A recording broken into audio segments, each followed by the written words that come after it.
hear them. Hello, everyone, and welcome back to my show. My name is Michelle Marie, and I am the owner of Astrological Tarot. And with me, I have the lovely Shari, but she's going to be coming in about 30 minutes into the show. I apologize if the internet's a little wonky because we're basically on dial-up until we're able to get fiber optics in our new apartment. If you haven't been following me for a while, we are in Mexico, so things are a little different. We just uprooted and moved over here. So Jonathan is going to be doing readings and filling in for Shari while she is otherwise occupied. Say hi, Jonathan. Hola, amigos. Amigas. So Jonathan is with us, and he'll be. We'll just be going back and forth with the camera so that you guys can do that. So lots of stuff happened today, you guys. I don't know if you've been paying attention, but I put in our lease with our new landlord a clause that said if our new leaders decide to declare war against Mexico or Canada, that we could literally break our lease and move to another country. And they were like, are you nuts? And I'm like, no, my cards are saying that. And I had to put like my occupation and everything else in. And they're very Catholic here in Mexico. So they looked at that and went, okay. And so today they visited because we had some internet issues. And long story short, oh, hey, Shari, you're welcome to pop in whenever. I know that you're on a show. So long story short, they went, how did you know? And I'm like, so we might be in another country next month. We're going to see, because we don't want to be on the wrong side of a world war against a beautiful country like Mexico. So that's a lot of stuff to kind of handle, but it's been an interesting journey. So let's see. I want to say hi to some guys coming in. Rachel's here. It's lovely to see you, dear. Thank you so much for coming in. I was just thinking about you and Ollie. Yes, new digs. So I'll give you guys a little bit of a look-see. I don't know how long we're going to be here again because the incoming president wants to own Mexico, and they're not going to put up with that. All right, so here's Jonathan. Hi, there's a little kitchen. Behind him, we have an extra bathroom, laundry room, that kind of stuff in there. And then this is our little living room. You can see there. And the bedroom's in the back. So we have a 2-bedroom, 2-bath, and that was in case anyone needed to jump. But again, we may need to jump because you've been paying attention a little bit to the news because. So yeah. And Shari, I'll be along as soon as we finish visualization. Awesome. Yes, thank you, sweetheart. We really appreciate you for joining us. So Shari will be on in a few. And Joyful Jen is here. It's lovely to see you, Jen. Welcome, welcome. And Risa, it's lovely to see you, Risa. It's great. Thank you for following Boomer Mill. That was really cute. We plan on doing a show tomorrow if our internet is fast enough. If not, I'm just going to have to do it till next week. So just stay tuned for that. That's for the Boomer Mill.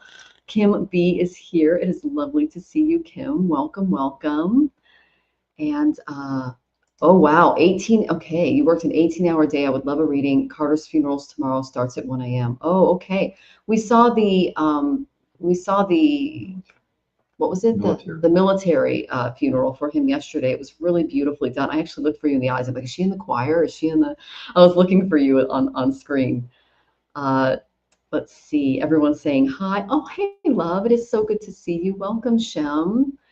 And so, yeah, I was just telling everybody that Jonathan and I put a clause in our lease that said, if our president declares war or gets in a fight with Mexico, that we want to be able to break our lease. And the landlord went, okay. And then the other people went, are you sure about that? And I said, my cards are kind of pointing towards some weird stuff going on. So yeah, we might not be in Mexico next month. We might be somewhere else. So we're just kind of like going with what happens. So this was just a jump for us because we have friends here and they gave us a nice soft landing. So, oh, and Rachel's going to be on TV tomorrow. So look for her. I'll definitely look for you. Let me know what channel you're going to be on. Oh, we thought about that area. We'll see. It just depends on what Vladimir Putin wants his boy to go get him. So we're actually looking at Southeast Asia because that's already like pretty much owned by, BRICS areas, and they're probably not going to let him take all their stuff. So that's kind of where we're at. It's like, the devil you know versus the devil you don't. And we know the devil in office now. So we're just trying to get out of him and Putin's way. Venus, it is lovely to see you. I love your, oh, beautiful dog. Oh my gosh. Oh, he looks like, James and Carla's channel. He looks just like their dog. Oh, wow. Oh, what is his name? Hudson. He looks just like Hudson. Oh my gosh, he's so cute. Or she's so cute. Oh, everyone's saying hi to everyone. All right. So yeah, guys, go ahead and put in your questions. We are happy to start answering some difficult questions because we're in some interesting times, guys. Oh, before I do that, I'll talk about the moon that we're in today. It's in Bharani. Now, we had a really big eclipse in this moon in 2021 to 22. And this is Bharani. This rules the woman's womb. And the eclipse basically was the indicator of Roe v. Wade getting overturned because it represents she who bears. So that's the moon that we're in today. So if you're feeling a little bit of that divine feminine energy and you need a little more self-care, I'd highly recommend diving into that. Bharani is a really beautiful nakshatra to do beauty treatments and self-care and really honoring yourself and your divine feminine. And this goes for men too, because you have the divine feminine as you as well. So, and also honoring the mothers and the caregivers and the bearers in our life. So if you've done that, that's awesome. It's also ruled by Yama. And, he's up here because he takes us out of this world and the beautiful womb brings us into it. So it's the way that I describe life and death is when we're born, we start to die. And when we die, we're getting ready to be reborn, put on those new clothes. So, so it's a beautiful nakshatra to honor all of the people who bear and bring us into this world. So, oh my gosh, Jacqueline is here. Thank you for following me. You are so amazing. I follow you too. Love your beautiful fairy jewelry. Bora, it is lovely to see you, dear. Welcome. Thank you for the hearts. And yes, you can ask a question, Aisha. I'll go ahead and put your question in for you, okay? All right. So save the guy energies for me. Okay, I'll go ahead and start that. And let's see if there's any more comments here for stars. Yeah, so if you guys have any questions, that's always a good thing. All right. So let's see here. We also have Aaron Whitefoot. You are the first 2 tips. So if you're in the audience, Aaron, let us know. And we'll go ahead and do that. And just to let everybody know who's still coming in, Jonathan is filling in for Shari until she is coming in. So here he is. And we'll just be going back and forth with the camera. So, yeah. Okay. Just bear with me, folks. There we go. Oh my goodness. Okay. And our landlord is an artist, and she painted this. Isn't it beautiful? She's just amazing. So very creative. Okay, so Shem, I got your question in. Venus, I got your question in. And just to let everybody know, we do appreciate tips, and tippers go first, and then we get to the okay, Rachel. Okay, you applied for a few jobs. Great. All right, Kim, I got your question. Risa, you are in. All right. So while you guys are putting your questions in, I'll make sure to tag all of them because I don't have Jonathan helping me. He's over here, and you'll get you'll get answers from both of us until Shari comes back on. So okay, so I'll go ahead and do. I don't see Aaron coming in yet. I'm guessing he wants a message from his guides, but I'll do Rachel first because you are a regular and a tipper. So I'll do you first. Okay, I decided to move forward with my application. Oh, Aaron is here. Yay! All right, you're in. Oh, and thank you, Risa. You are third. So I've got, okay, first I'll do Rachel, then I'll do Aaron, then we'll do Risa. Okay? I really appreciate it, you guys, because we might have to move again because we might be headed into another world war that we're on the wrong side of. Oh my gosh. That's what my cards were saying. It was crazy. So from your guides, you got it, Aaron. All right. And it's good to see you, Lightfoot, and your cute puppy. Oh my gosh. Thank you for joining us. We really appreciate it. Oh, and you're welcome, Aaron. You're so polite.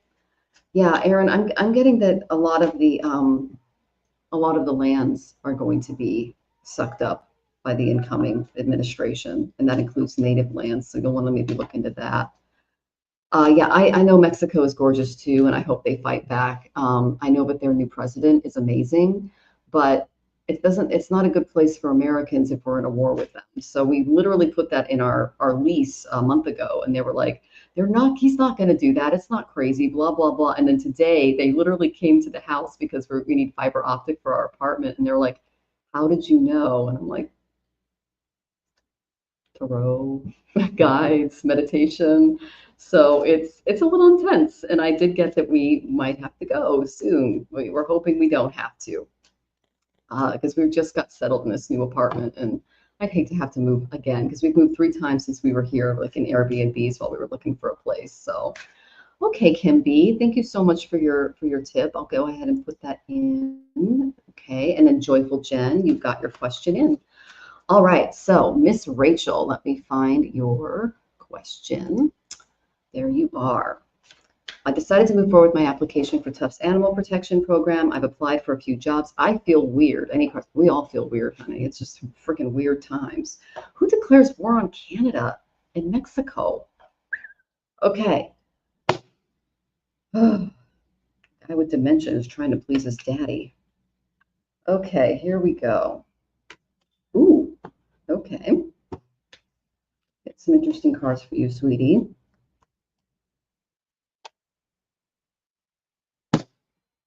Okay. All right.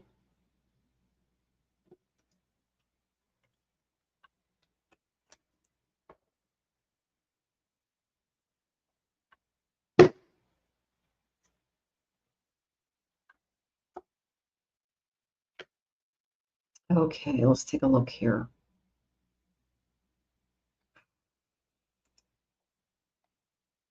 Okay.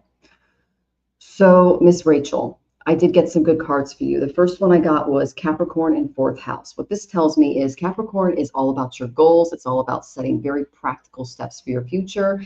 And the 4th house is doing what makes you feel really secure, what makes your home base, your family. So if it's near home, if you can work from home, if you can study from home, if you're in a secure place, that is what is supported right now. And Capricorn is all about business, keeping it really real. We call it Artha Yoga in Jyotish, which is very practical application of our wants, of our needs, and things like that. So use the most business-like way to do what makes you feel secure is literally what the cards say. So if you take a very Capricornian approach to the new education, the more and he's a triple Capricorn in Western, so and he's very, very Capricorn in personality. So he's laughing right now.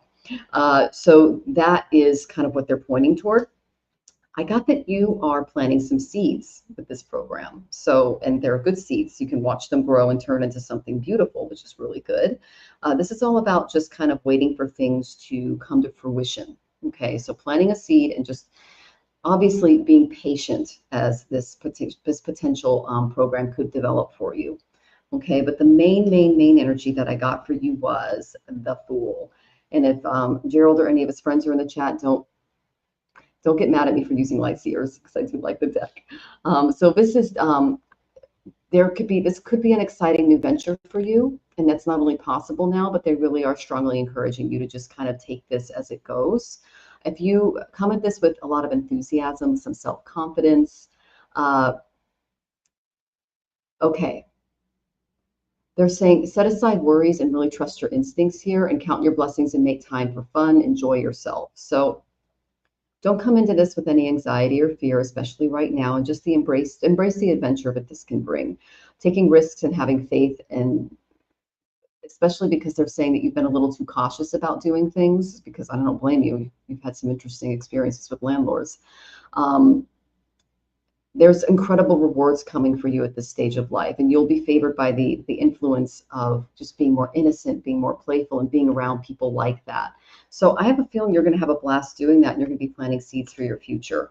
So that's really good, especially given the things that are coming in the collective right now. But you really need to do what makes you feel secure, letting go of some of those expectations, and that's really what I think is kind of headed your way. Let's see if you said anything here. I like the program. It's in Massachusetts, but I like my apartment too. So I may try to apply for a program here too. They support you staying where you are. That's where I got the home, and I got Capricorn. Okay. So I think that's, there is a program in your area, they kind of want you to stay put. I love the horses in the snow that you took a video of the other day. That's just beautiful and amazing. Let's see if you guys got anything else. Okay, this is Jonathan's card, so I'm going to pass it on to him. But if you've been thinking about romance, and I know that there's a guy in Canada, that's also on the horizon. Okay, so I'll let Jonathan take it from here. Here we go, honey. Hi, Rich. Yeah, I was wondering if stuff was going to start popping into my head, you know, because we've been a little busy with really earth stuff. And she goes, "Oh no, that Canadian guy got flushed." Uh-oh. Okay. Okay. Well, the Knight of Cups, that's your card. Okay. Well, I'm going to back up the truck a little bit. And I'll tell you what I'm going to tell you, and then I'm going to tell you why I'm telling you this. A long time ago, I was actually accepted into a program to be a union construction carpenter, which means that in those days, this is like the 1970s. In those days, if you were a construction carpenter, you could stay in that career for the rest of your life and make a darn good living, and you just go from job to job. You get hired by some contractor, and you just show up every day with your hammer and your tools, and they take you out and you just build stuff all day long. You know, that was what I thought was going to happen.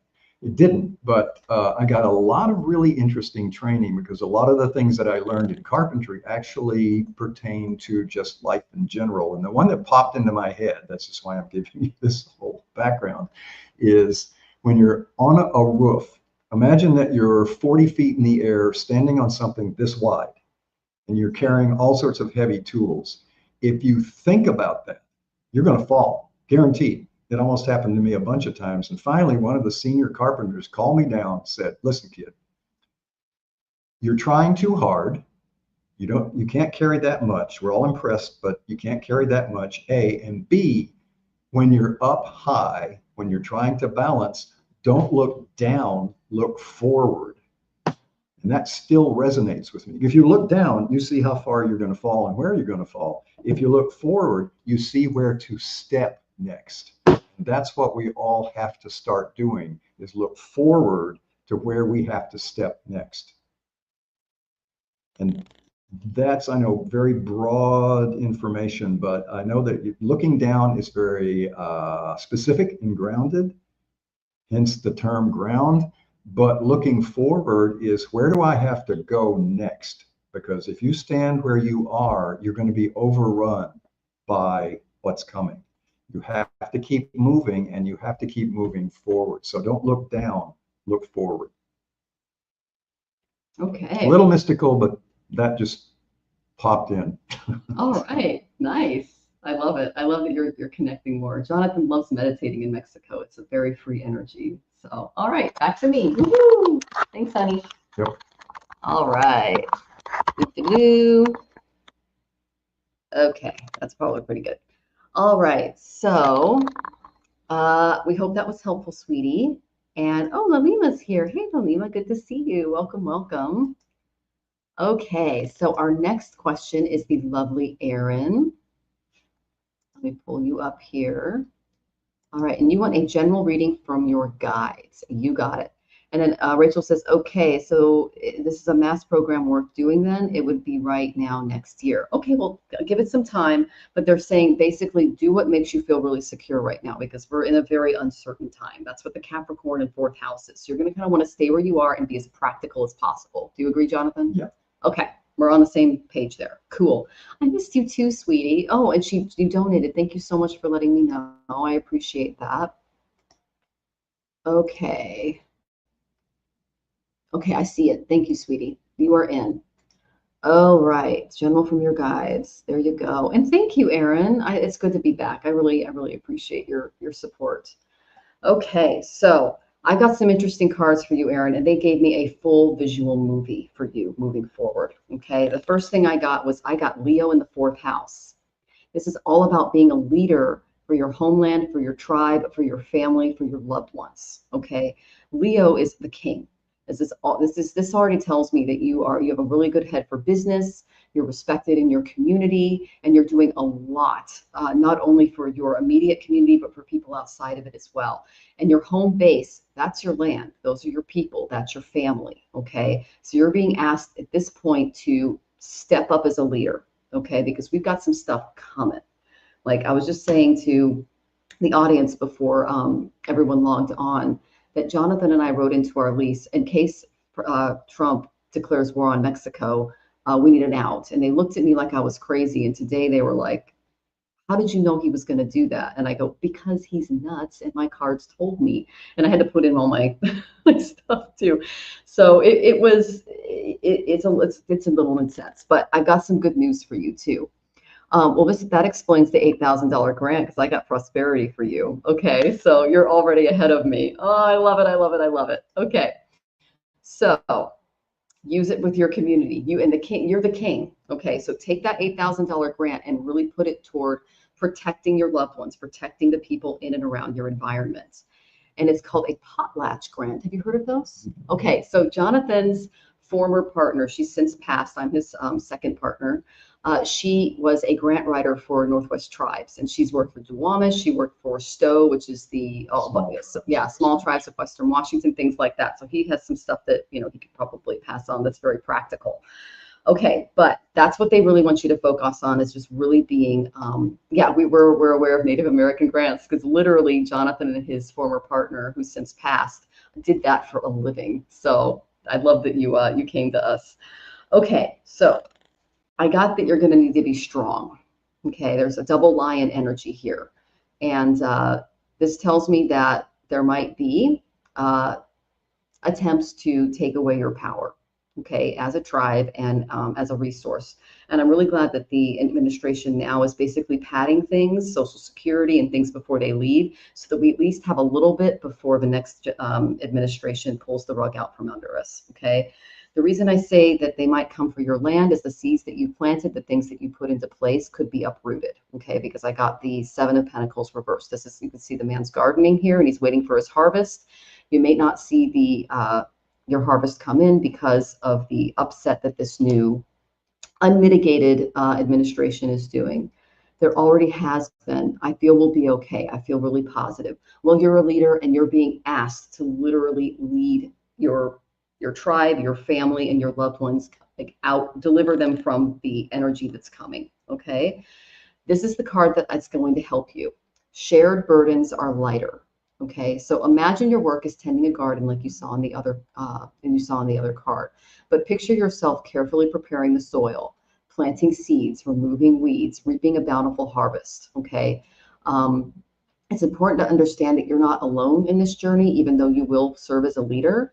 And there will be people by your side who are going to be very eager and willing to assist you. I'm getting that there's a female energy in your life that is going to be and she's really upset about what's going on. She's very psychic and she's just not happy with what's happening. So you're going to need to be like kind of a support for her as well, okay? So work shared is work halved, is what they're saying. And you can rely on your friends, your colleagues, your coworkers, your fellow members for support. And if you have a partner that's also working toward a common goal, whether it's personal or professional, offer each other unwavering support and encouragement as we move through this gauntlet, okay? This is a great time to really seek advice from trusted friends and mentors who are happy to share their expertise, their business aspirations. I know that you already have a head for business. But you find a lot of satisfaction from work, and that's one of life's greatest joys, especially if you love what you're doing. So just roll up your sleeves, be conscientious, and really allow others to lend you a hand as you go through this. By putting in a lot of dedicated effort, which I know you have. And guys, if you haven't seen his channel, it is off the hook. Definitely subscribe. He's got great videos where he's fishing and hunting. But just try to put some dedicated effort and welcoming more support into your dynamic, and you will achieve remarkable results. Then I pulled the prosperity card for you. Every time I pull this card, prosperity comes my way. Okay, so you have got a beautiful future as long as you, like I said, share the burdens, share the efforts, and don't go about this alone, because you do have a really good support network in and around you. Okay. All right. So, Jonathan, you can take the stage. Here we go. Hi, Erin. I'll say it again. I think I've said it before. I'm a fan. I'm a big fan. And I do have a background sort of I have a background in the background of watching my former partner for almost 30 years deal with grant period after grant period after grant period. And it was incredibly frustrating. The things that the bureaucrats will do, like losing grants or misplacing them or saying you didn't file in time, even though you have a certified letter from the post office showing that it was hand delivered at X time, 3 days before the expiration, all that stuff. I'm not telling you anything you don't already know, but I'm telling you that those were the bureaucrats when there was actually a structure in place that you could hold them to. We're headed to an unstructured environment because that's what the maniac coming into office is going to allow. So think about what you're going through now, and there's no formal process. What this means is you have to be more persistent. If you normally have to send a petition in or a grant application or whatever the process is that you're involved in, you have to send it in 3 or 4 times, send it in 10 times. You have to out-bureaucrat the bureaucrats. That's what we're headed to. The last thing they want is to get that application and have to lose it again or have to misdate it again or something. At some point, they will give up and just say, all right, let's give them the $30,000 that we're holding on to. You know, the amount of money that their salaries cost is usually 10 to 100 times the amount of the grants that they're managing. And I've seen this for decades.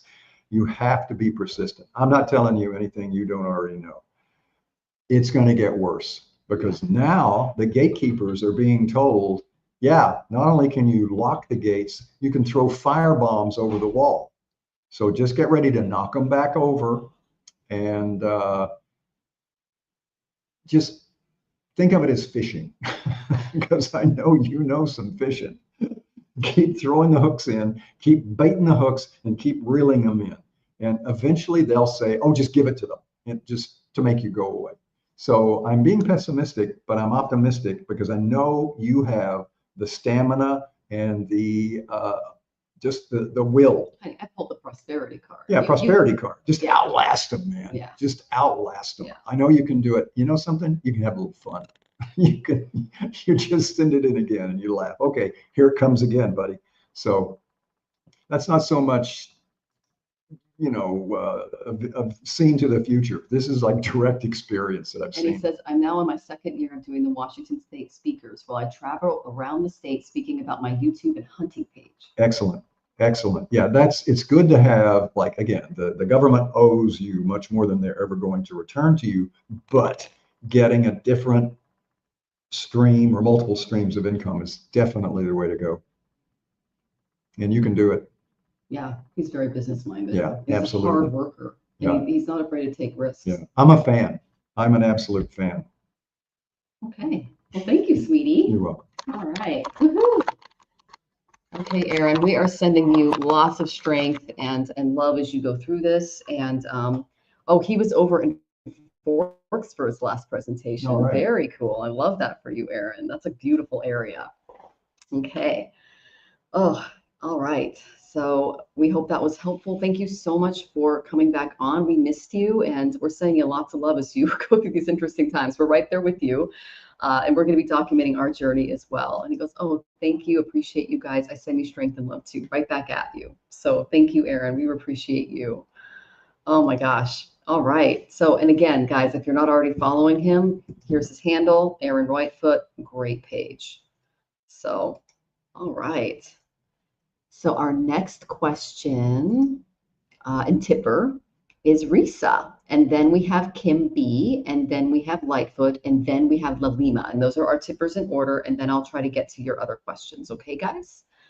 All right. So let's see. Any messages for me from Miss Risa? You are here. Woohoo! All right. So Risa, I got very, very, very clear cards for you. And it's the same cards I got for Jonathan and I. You are looking to move. Okay. The first one I got was Sagittarius. Sagittarius is he's throwing an arrow. Let's see where it lands. Okay.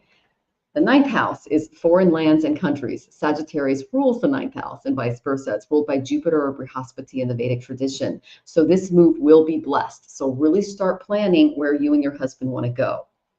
Then I got the fourth house. Do what makes you feel secure. You're going to be looking for a new homeland. Okay. That's just what they're telling me. I got very, very clear cards showing this. Jonathan, I'm going to hold this card up. Recognize it? Oh, bit. Just a bit. This stalked us for the last few months before the election. And I looked at him and I said, okay, we got to start looking to move. And we did. So you are going, your guides are asking you to move to a place that's more tranquil, that offers you a lot of peace. Okay. So start doing that research. You're going to emerge from a very challenging and demanding period. I think we all are, but you're going to leave behind what you've been through. This new place is going to bring calmness, contentment, and happiness, and what you seek is in reach. A change in direction will offer you this new perspective in life and keep you out of the fray. And it's exciting to know that this improvement is waiting for you, and you do have the resources to leave. So you are going to make it through this passage. It will be a very tough transition. We kind of went through it ourselves, but it will give you a new renewed mindset. And they're saying travel plans are definitely on the horizon, and it's going to help you gain a broader outlook for the changes in your life. So just embrace these challenges for new opportunities and for rich, exciting rewards. So don't be afraid of the tests and challenges that come along the way. And if you've been preparing in recent months, you've grown stronger and more decisive than you realize. That's one thing that they're telling me. So approach these new challenges with a lot of enthusiasm and joy. I got the joy card. That's what I got for what's waiting for Jonathan and I. Despite the fact that we might have to move again because we're going to be on the wrong side of a world war or something worse, we are just like coming at this with the excitement of a child. We're looking at this, like we're contacting friends, we're making connections, we're making plans. I'm getting on Zoom with people that have already moved out of the States that are all over the world now. Other psychics that kind of got the memo as well. And I got that this is going to bring new beginnings in your life, fresh new beginnings, exciting new beginnings. And so I am very excited for you. Okay, Shari, no problem. I'm really excited for you. Wow, moving, I'm down with that. Okay. You're going to be moving a little bit before that, sweetie, because stuff is coming and it's coming hard. Okay. So you and your husband are going to have to start planning. All right. That's what they're telling me for entertainment purposes only, but that is really what I'm getting strongly for you. You got the same cards as Jonathan and I got before we started our planning to move.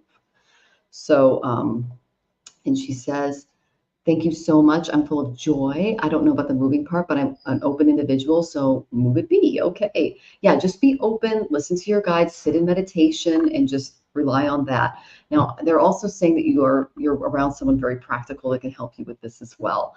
So very practical, very, if I can recall, your husband's a Virgo. That's a really good sign to have during change. So yeah, you're going to be more supportive than most, but they're also going to be hit with some. My hubby's the Virgo. Yeah, gotcha. That's what I'm picking up on. So Jonathan is a Western Virgo moon, and he's got 3 signs in Western Capricorn. So very practical guy. I'm very happy for him. So, all right. And Blossom, I went ahead and got your question in. Thank you so much. So yeah, Jonathan, what are you picking up on for the lovely Risa? That's a general. Hi, Risa. What I would suggest that you do is sort of, I don't want to use the term game, but just sort of make this a project. Look into, if we wanted to move to, if my husband and I want to move to X location, what would it take? You don't have to buy tickets, you don't have to do any of that, but you go online and you think, okay, if we wanted to move from here to Switzerland, what would it take? And I don't think about Switzerland because it's very expensive, but just where would you rather be if you had to be somewhere else is the first question. So you just sort of brainstorm a little bit, pick one of those, and then you look into, okay, what type of documentation do we need? Because you can't just get on an airplane, drop yourself in the middle of another country and go, hi, we're here. You have to have the proper documentation showing where you came from, that you're an appropriate person to let into their country. You know, these are all things that we found out. It's a little more time consuming than you might imagine. And part of that time consuming is there are a lot of people leaving right now, a lot. Yep. And they're going to be more. So this would be kind of like an interesting thing to look into. I won't call it a hobby, but a project to look into. These are the forms we need. Start looking at the forms. These are the processes we have to go through. This is what we have to have at the airport. This is what we have to buy the tickets. This is what we have to have when we reach that country, because you don't want to be standing in Thailand and going, oh, we needed a health certification for our diphtheria vaccinations. You want to look all that up first, line it up, and make sure you have it. If you don't need it, well, you don't need it. If you do need it, it will save your life. I tend to be a little bit of a catastrophe guy, and I feel something rolling down on us. And she goes, thank you, Jonathan. I love his knowledge. I can do that. I'm a Virgo moon. Oh, there you go. You're ahead. Jonathan's a Virgo moon too, yeah. In Western. So, like I said, it's a very interesting experience because there's a lot of stuff that I didn't know, and there's a lot of stuff that was wrong that I did know, because there's a lot of changes that have happened in the last 4 or 5 years since I really looked into this hard. So, just make it a little project. Sherry's on. Oh, hi, Sherry. Hi, Jonathan. Have little prizes. First one to find the cheapest jet to Shanghai and the cheapest hotel package. Get yes. You don't want to go to Chiang Mai right now. Not right now, season. But yeah. I was going to say, I think I'd go in the opposite direction. So anyway, that's what I have for you. And she says, I will, Jonathan. Okay, awesome, Risa. We hope that was helpful, sweetie. All right, everyone's saying hi to the lovely Shari. Yay, Shari's here. Hello. Thank you, Jonathan, for filling in. Woohoo! All right, welcome, sweetie. It's so good to see you. You look beautiful. Good to be with you again. It is so good to goodness. see you. I love your shirt and your makeup and your hair looks fabulous. Thank you, ma'am. I was just telling him earlier, I said I left work early yesterday, came home, I wasn't feeling good, and bad sinus mess, and then it started turning into a migraine.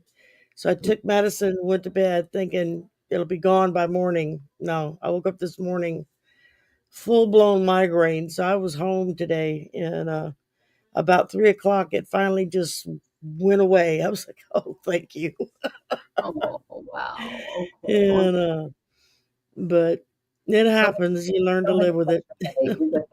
Hi, everybody in chat. Yay, we're so happy you're here, Shari. Okay. Me too. So Jessica, what's happening on here? Oh yeah, we're just answering questions, and we've got a few tippers, so we're going to go ahead and do our tippers first. And so Jessica Joyful, I went ahead and got you in. And our next tipper is Kim B. And Kim B would like, she'd appreciate a general reading for this month from my guides and or ancestors, please. You got it. Kim B, they are coming through in droves, okay? So the first thing I got was ninth house, sun and moon.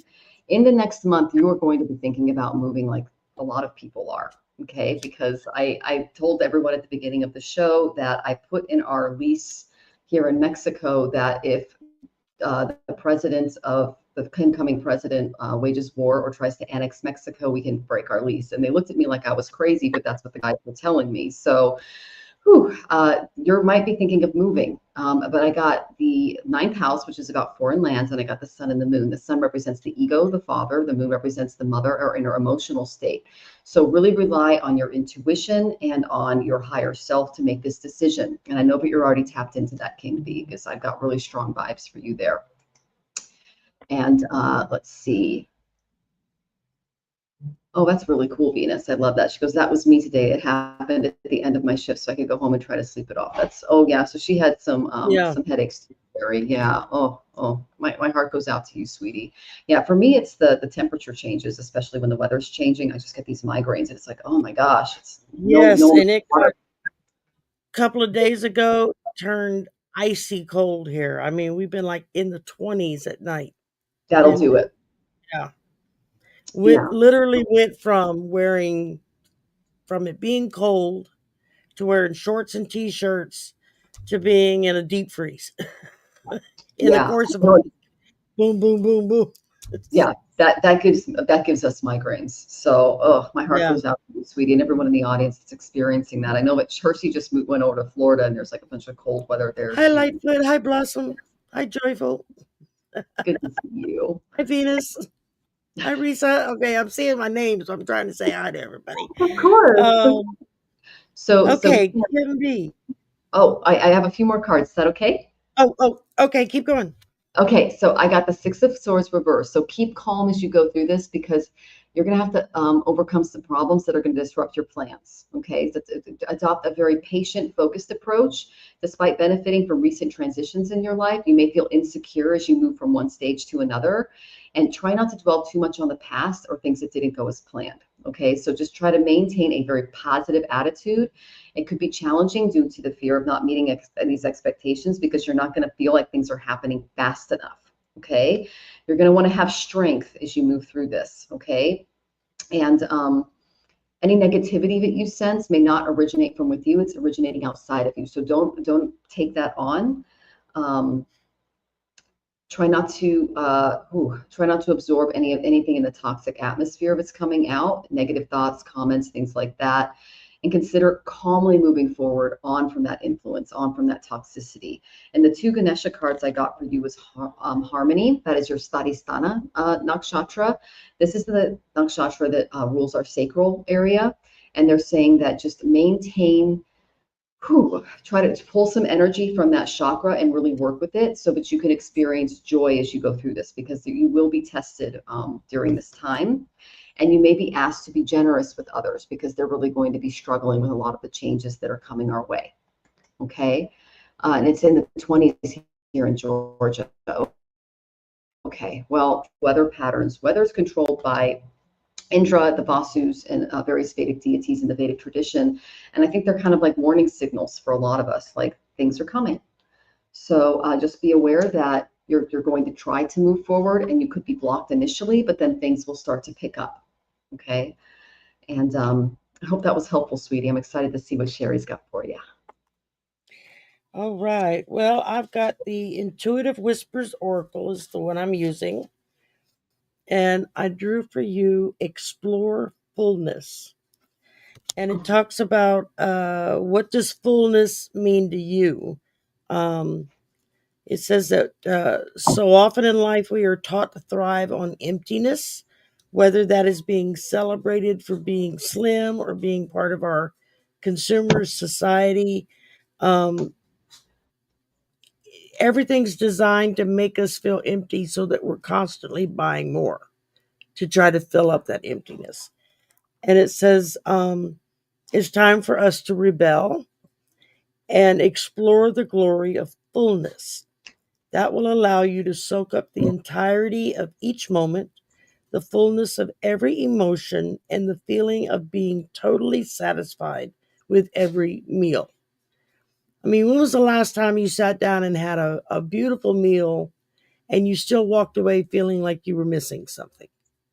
You know, it's not, I mean, you may feel like full, like you got to go unbutton your britches, but you still feel like there's more you should have tasted or eaten or gotten or, or cooked or whatever, instead of just enjoying what you've had for what you've had and enjoying every moment. It talks about the next time you go for a walk, take a look around you. What are the colors that normally you wouldn't notice? What colors do you see about in nature that maybe you've walked that path a million times and you've never noticed the little orange flowers growing at the base of the trees or the pink blossoms in the bushes that are over to your left, or that kind of thing. Just take notice the way the water looks like diamond crystals as the sun sparkles on it. Um, just little things like that you walk by and you think, oh, how pretty, and you don't really look. And so that's what this card is talking about, is to explore the fullness of what is going on in your life, to lean into every moment. When you sit down to eat something, it says to lean in and feel and taste the spices that you just took for granted are there. You know, we may take a bite of something and think, oh, it's too much salt, or oh, it needs salt or something. But do you really stop and savor that bite of all the different spices that may be mixed in with it? You know, from anything from the oregano to the basil to the salt to, you know, whatever it is you're eating, whatever it is that you've mixed in with it. Um, we tend to take a bite of something and think, oh, something's missing. And we go dump more stuff in the pot trying to fix what it is that we feel like we're missing in that dish, instead of just taking a bite and then tasting everything that you've put into that pot. Mhm. And then maybe you realize you're not really missing anything at all. You were just in such a hurry eating that you didn't realize that that flavor was already there. And then the other card I pulled for you was from Queen of the Moon Oracle, Mhm. and it's the Waning Crescent one, and it's labeled Protection. And it says, your higher power, however you describe it, is a loving and protective energy. You are loved and protected. Identify your fears. You can protect yourself better. Trust in yourself. And it talks about a lot of your pagan and Wiccan religions. They incorporate the moon and the cycle of the moon to everything that they do.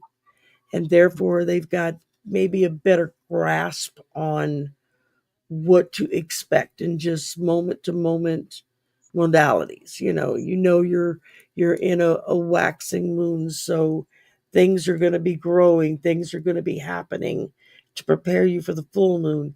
Whereas when you're in a waning moon, things are diminishing, things are going away to prepare you for that new moon when it's not there. And it talks about when I lost my place on it. It talks about it's an easy way to plug into Mother Earth and get a better grip of what's going on around you. Because once you connect with the moon, once you connect with Mother Earth, then you know where your protection is and you know where to go to look for that. And it's usually right there within us. We just don't even realize it. And that's what I've got for you. But yeah, Oh, you're protected. Both of those cards were talking protection and matched with what Michelle was saying. So that's oh, cool. thank you. Thank you, Shari. I mean, that's what I think You're everybody needs welcome. right now. If you're protected, you'll be okay. That's what a lot of us need to hear. So we appreciate you so much. Oh my gosh, what a great card. And it's lovely to see you, Mama Shushi, and the lovely Aurora Rose. I hope she's doing well. Her baby pictures are just off the hook adorable. And okay, Mama Girl, I'll go ahead and get you in. Just to let you know, we have a lot of tippers, so we hit those first, and then we'll see if we have time, okay?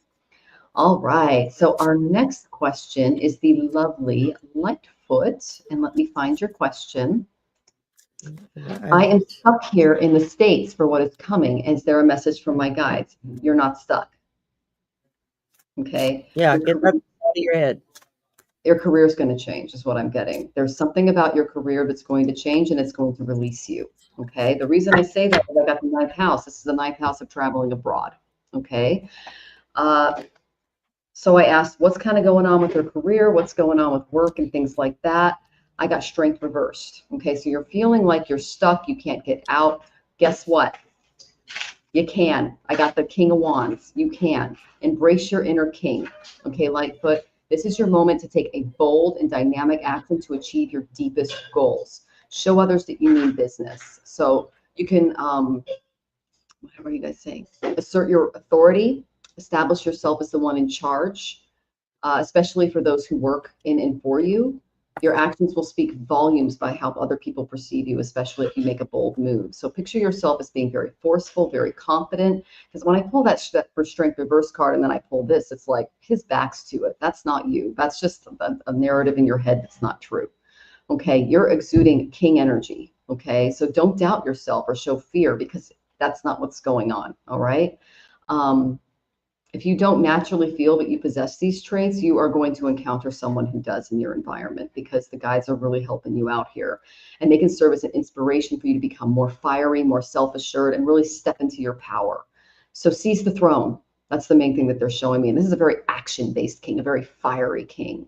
And if you confront your strengths and weaknesses head on, they're saying make an objective list and deeply analyze on it, because that can help you kind of break through this stagnant energy that I'm picking up on. And you're going to gain a lot of self-awareness necessary for this personal growth that's coming, especially when you take decisive action. I said, what action is she going to take? She's going to leave. This was the card that Jonathan and I kept getting over and over and over and over and over again before we jumped to Mexico. And we're still getting it. So that's why we wrote in the lease, if we have to jump again, put it in the lease. Okay. So I said, what's the overall outcome? Joy. Beautiful, beautiful joy, celebration, good things coming your way. Okay. So you are not stuck. If you take that decisive action to move forward, you are going to be able to really move forward with this. And Kim B says, after being stuck at the airport and flight delays things out to her, I found the perfect present for a friend. It was guided. There you go. There you go. Yeah, we got stuck at the airport. She's crazy. The whole story with 2 days in LAX. Oh God. So yeah, we hope that was I hope that was helpful, Lightfoot, and I'm excited to see what Shari has for you. Well, the first thing I got for you is vulnerability is power. As you can Oh, you got see the lion there, there too. it's the Card. lion. Yeah, the lion with the cub next to him at the bottom. So you got Oh, that's Mufasa adorable. and what was the baby lion? Oh, I think I is that a forget. female lion? Simba? Um Jimba. That's it. Yep. I went blank. But this is talking about um the more vulnerable that you become, the more powerful you will feel. Befriending your emotions and your behavioral patterns puts you in the driver's seat of your life rather than just feeling like a passenger. The word vulnerability comes from the Latin word vulnerabilis, meaning wounding. So most people, when they talk about vulnerability, they don't want to feel that because they think that that's giving someone else the power to rub salt in the wound, so to speak, and make it worse. When actually, when we disconnect from that emotion, we're wounding ourselves. And we don't want to do that. We don't want to wound ourselves. Um, so this card is a reminder for us to reclaim our power and to reclaim and accept our vulnerability, because that does make us stronger, because then we know where a weakness may be that we need to deal with, or where a strength may be that we can then emphasize and bring forward. Um, I'm trying to see. I want to make sure I didn't miss anything because this is a newer deck, so I don't know it that well. So that's all I got for this card. And then from Queen of the Moon Oracle, I drew the last quarter moon, which is gratitude. And it talks about be where you are and be thankful. There is always something to be grateful for, no matter your suffering. Gratitude raises a lower vibration to a higher one. Do not allow yourself to be surrounded by too many negative people. Life is conspiring for you, not against you. So that's part of that being vulnerable. I feel like these really go together, because when you're vulnerable, you're opening yourself up to what it is that may hurt you. Once you realize what that is, then you can strengthen it and you can shore up those defenses, and that makes you a stronger person. When that happens, that's when the gratitude comes in. So, as Michelle was talking about a job change, moving out to a different area, something like that makes you feel vulnerable because you feel like you're being tossed and moved around by forces outside of your control. when in actuality, that's a door opening so that you can take the next step and move forward in what's best for you. And you're not going to know what's best for you until you're willing to be open to what you're vulnerable to be open to what you may fear. Because when you meet it head on and you deal with it, the fear goes away. And then you're able to live life to the fullest. And that enables you to make better decisions about, well, what do I do? Where do I go? How do I defend myself? They all wrap together. And right now, especially in the States, we're all on a knife's edge right now. Nobody knows what's going to happen next. The rest of the world feels it too. So it's not just us. And we all are going to have to make decisions on what's our best move. You know, do we leave? Do we stay? Do we go in another direction? Do we stay and fight? That's just going to depend on each person's circumstance and what they may have to lose. And so neither decision is wrong, just like neither decision is an absolute right, because it's an individual decision. And you have to decide for yourself what's right for you. And you can't decide what's right for you until you open yourself up to all of your emotions and where you are in life and what's next. I mean, my plan. I seriously considered moving. I'm not only in this crazy country, but I'm in a MAGA state. God help me, with a governor and a House and a Senate that have gone crazy, and so even worse than what we've seen from the federal level. And so it was like, do I leave? Do I stay? What do I do? And after many long meditative talks with my guides, and they were like, no, we need you to stay where you are because we put you there for a reason. And so I'm like, okay, well, if that's what you want, then that's what I'll do. Am I completely comfortable with that? No, but that's okay, because if this is where they want me to stay, then they're going to provide what I need to survive. They're not going to put me here and tell me to stay and then take away any and every means of taking care of myself and taking care of my family. And so it's going to be an individual choice.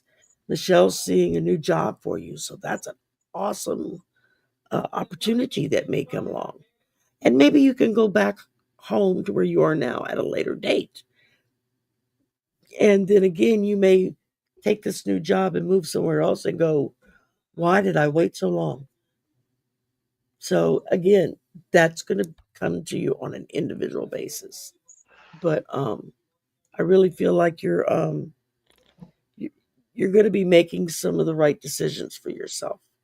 You just have to open up to it, and just let spirit know. You got to be honest with me about what you want me to do next. And that's what I got for you. Oh, okay. Well, thank you so much, Shari. That was wonderful advice. And Lightfoot, we're sending hard as you endure. And Shari, you're a mongoose. The mongoose fights the snakes. You're not you're not afraid of anything. I've been fighting snakes a long damn time. Yeah, you have. You have. It's right there in your chart. I love that for you. Oh my goodness. Okay, so the next question is for the lovely Jessica Lynn. Jessica, I did not see a question for you. If you can go ahead and put it in the chat, I'd really appreciate it. And you're so welcome. You're so welcome, Lightfoot. We really appreciate that. Oh, thank you, Lightfoot. I'm glad we gave you some helpful advice there. Okay, so Jessica, I'm going to give you a general unless you put something in the chat that's a little more specific. Okay, sweetie? All right, the first card I got for you was Sagittarius. This is all about zeroing in on a goal. He's literally shooting an arrow. Okay, a message from your guides. You got it, girl. All right, so Sagittarius is represented by Jupiter, Brihaspati, which represents the guru, the teacher. So what they're saying is shoot that arrow and see where it lands, because there is some trouble coming on the horizon. Okay, I got the Five of Pentacles. This is the poverty card. This is, not really great financial position card, things like that. Don't stress out too much about this, because the next card I got was the Empress. Okay, so when this happens, you're going to have to really dig down and get creative. This card is a true stroke of luck after going through that Five of Pentacles energy. And so now the time is to bask in joy and happiness, especially in the realm of material wealth. Okay. Remember, materialism itself is not inherently bad. It all depends on how you wield it. So you are going to hit a little bit of a rough patch, but it will be followed by this beautiful Empress energy. So this is a really good opportunity to align yourself with your creativity or creative individuals around you, and their influence will have a very positive effect on you, kind of pushing out of this kind of stagnant poverty-based energy that I'm seeing. It can also give birth to a really beautiful product that embodies beauty and harmony and inspiration, and prosperity will be on the horizon after you go through this kind of impoverished moment. Okay, so don't let that keep you down. All right. The energy that I see around you is some stagnation. When I pull the Knight of Swords reversed, this is my card for slow internet. So it's also my card for someone in your environment that's kind of blocking delays in progress because of their own mental facilities and things. So if you're coming across some pushback, some delays, especially when you're trying to get those plans to move forward, just take it with grace. Okay.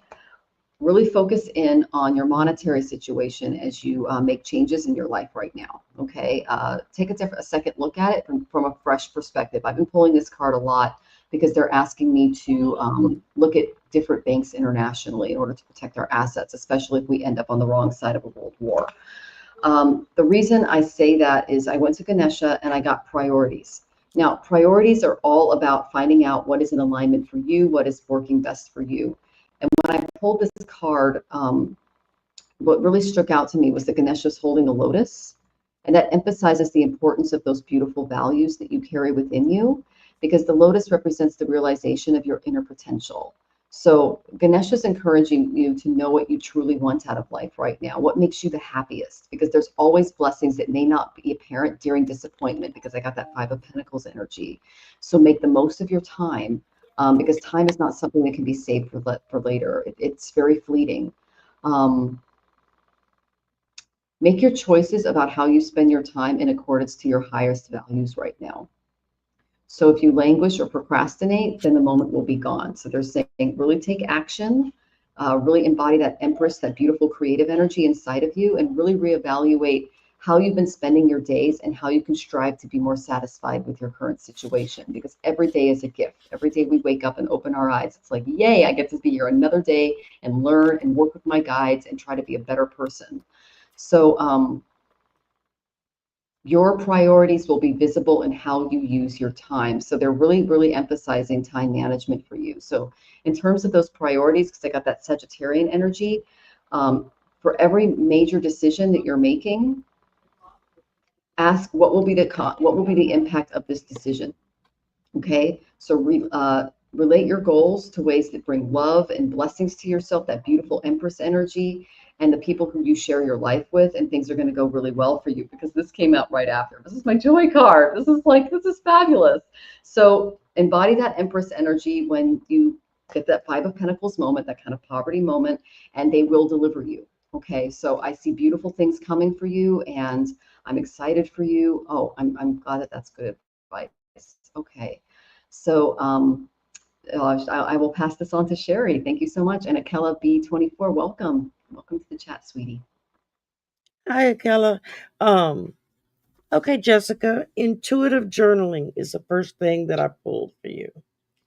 And it talks about, this card is inviting you to switch off from your rational conscious mind and explore your intuitive subconscious mind, a place that exists beyond thought and that can be accessed in moments of silence, where there is no judgment, no expectation, and where you are present in the moment rather than distracted by the past or the future. Intuitive journaling is not striving to make sense of what is written or to be understood. It is simply exploring with curiosity what the intuition wants to say. And it even gives a little how to on here. Um, First, get a notebook and a pen. Find yourself a comfortable, quiet place where you can sit and just focus on what you're doing. It says close your eyes and focus inwardly on your breath. Take 10 deep breaths, inhaling to the count of 4, then exhaling to the count of 6. And when you do that, you inhale through your nose, you exhale through your mouth. And that helps bring in all that positive energy and expels all the negative energy. Um, by lengthening your exhale to longer than your inhale, you are actually allowing your body to calm. It will calm you down faster when you do that. Um, just continue to focus on your breath until you feel like you've kind of just unhooked from everything that's around you demanding your attention. Um, then open your eyes, put your pen on the page in front of you, and just start writing. Don't pay attention to what you're writing. Don't pay attention if there's grammar. None of that matters. Just write. Just let your hand flow freely and write. Um, and it says that when you do that, your intuition will start guiding the way for you. And then with Queen of the Moon Oracle, I pulled the Waning Gibbous 5, which is resilience. I guess wait up if I got it in the middle here. It says making mistakes builds resilience. Um, you learn lessons from the mistakes you make. You stand strong and you admit that you're an adult and you act with self responsibility. Being an adult sucks most of the time, just personally from me to you. Adulting is boring and it's exhausting, and it's like you used to have fun with everything and now everything is just work, work, work. Yeah, well, that's being an adult. Unfortunately, we kind of lose that sense of childish abandon as we get older. And it's not until we start pushing into our 70s and 80s that we rediscover that childish abandon, because then we're old enough we don't give a crap what anybody thinks about what we're saying, what we're doing, or what we're wearing. We don't care anymore.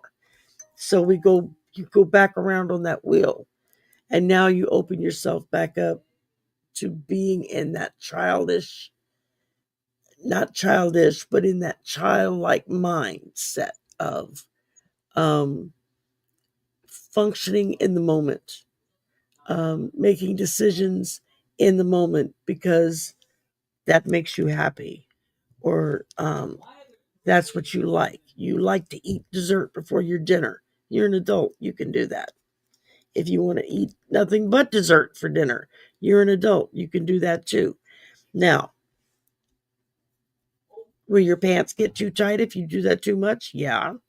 And then you got to take care of it, right? So then you got to take away the desserts and stick to the dinner instead. It's a compromise that you're going to make back and forth. But all of those decisions that you make day to day is what makes you resilient and is what makes you stronger. And the fact that we all make mistakes, most of us daily, multiple times a day, we make mistakes. And it's part of being an adult is going, oh, I screwed up. I need to fix this, or I need to apologize, or I need to do whatever may be necessary to fix that mistake. That's what marks maturity. And you don't have to be an adult to be mature. I've known a lot of kids that were more mature than their parents were. So you see it. You see it in people who are willing to take responsibility for their actions, for their thoughts, for their words, for the way they treat one another, for the way they treat themselves. How on earth can you expect somebody to treat you well and respectfully if you don't treat yourself well and respectfully? that too goes hand in hand. But it says having resilience allows you the solidity and yet the freedom to grow and take that leap into the next level. That's all part of moving up the hierarchy of ascension, of becoming a higher being. We become a higher being because we learn to accept responsibility. We learn to admit when we made a mistake, and then we can move forward from there. But I feel like that's what they're trying to tell you, to just realize you make mistakes, admit your mistakes, and then what are you going to do to fix it? And that pretty much does it. And when you do that intuitive journaling, that kind of helps the process because it allows spirit to start speaking through you when you don't even realize it. And that's what I got for you. Oh, thank you, Shari. That was beautiful. And we hope that was helpful, Jessica Lynn. We're sending you lots of love as you push through that energy. And welcome, Belinda. Welcome, Videsh. I went ahead and put your questions in just to let everybody know we're going through tippers first, and we have time. We will get to your questions, okay? And Jessica says, great readings, ladies. Thank you. Thank you for joining us, and thank you for the white heart. Thank you. I appreciate that. You're so sweet. Okay. All right. Okay, so our next question is the joyful Jen, and then we have Lalima after that. Okay. Let's see. I'm going to make sure we're getting everybody here. Okay, make sure I've got. All right. So just checking to see if any tips came in on PayPal, but I did get yours, Lalima. So you'll be after Jen. All right. So Jen is it in my best interest to stay at the current company I work for or keep looking for a full-time job elsewhere? Okay, I did get that you are feeling a little overworked, but that your hard work will work out for the best for you. Okay, you're a little too overburdened at work. Okay, I did get that there's something really fast coming your way. I got the 8 of Wands, so there's an opportunity that's going to be coming very quickly, and you'll have to make a very quick decision.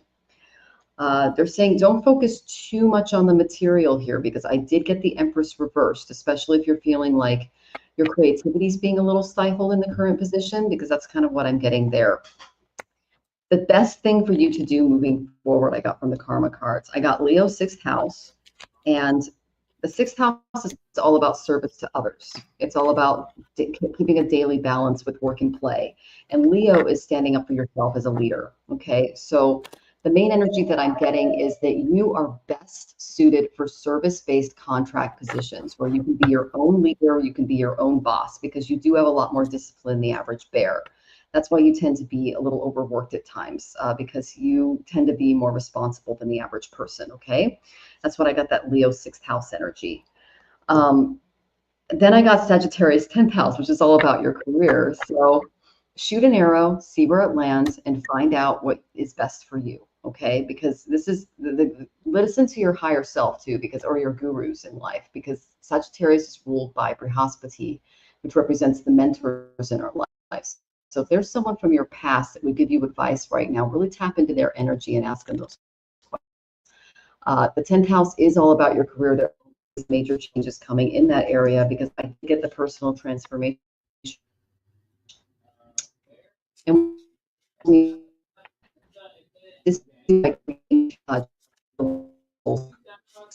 okay. So he is pointing his index and middle fingers up like this. That's up to the heavens. This is the prawn mudra. And when you do this mudra, this can help you with your muscular pains. It helps you build self-confidence, rest and restlessness, especially if your mind's a little disturbed, and you can get some relief by practicing this mantra this mudra, excuse me. You might feel a little overworked, but your creative talents are being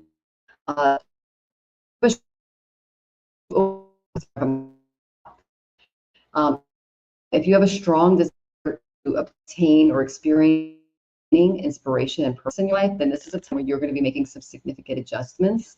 And these adjustments will help you process a lot of the changes that you're seeing from the old you and into a new you. And you're soon going to benefit from a very fresh perspective when it comes to your career. So eliminate everything from your life that is essential to your transformation, and realize that some of your activities may just act as buffers or distractions. Okay. So your guides are also saying that your calls for guidance are not going unnoticed, and they're ultimately helping you find what you're yearning for. Okay, so that's good. The main thing that they're pointing me to is, girl, you need to relax more. You need to rest. When you come home, whatever you need to do, take off your bra, get in the bath, make yourself a cup of tea, whatever helps you just feel really, really relaxed. They're also saying go to bed at a decent hour because you are working really hard. Okay, dear. When you do that, I see prosperity on the horizon, because then you're going to be prioritizing yourself, your creative needs, and your movements moving forward. But they're saying a service-based position is the best. That's where you can be a leader and make your own hours and dictate your own day is going to be most beneficial for you moving forward. Okay, sweetie? And I hope that was helpful. Thank you for the smileys. And I'm excited to see what Shari has for you. All right. The first thing I got for you was trust yourself. And it says, trust is not given, it is earned. This applies to other people, but it also applies to yourself. Do you trust that you will make the right choices for yourself? Do you trust that you will guide yourself away from trouble and onto the right path? If there's even a small doubt, then that's something we can work on. That's something that you'll need to work on, is that ultimately no one knows you better than you. So you have to strengthen your internal trust in order to feel empowered in the world. When you learn your own definition of trust, you can then begin to build on it. By trusting yourself, it is much easier to trust the world around you. And then from Queen of the Moon Oracle, I pulled Waxing Crescent 2, which is acceptance. Now, Michelle was just talking about the fingers reaching out to one another. And when she said that, I'm looking at this card going, well, she just looked at my card. Because look, what are they doing? And it says acceptance of the current situation is the first step to change. The past does not exist. The future hasn't happened. There is only right now. Choosing to accept ourselves fully and the position we are in enables us to take that next step towards growth. Accepting where we are right now in its fullness allows us to also accept that there may be some chaos in our change before there is full order again. This can be an exciting feeling rather than one that generates fear if we hold our new intentions clearly. It also says to maybe carry, I don't know if this is a stone or a metal, but it's lepidolite, Lepidolite, Lepidolite. Lepid, Lepidolite. Okay. Is that a crystal? A It is. rock? It is. Okay. And it's really good for anxiety too. It's kind of like amethyst in its feel. It's telling you to carry one of those, get that stone and carry it around with you.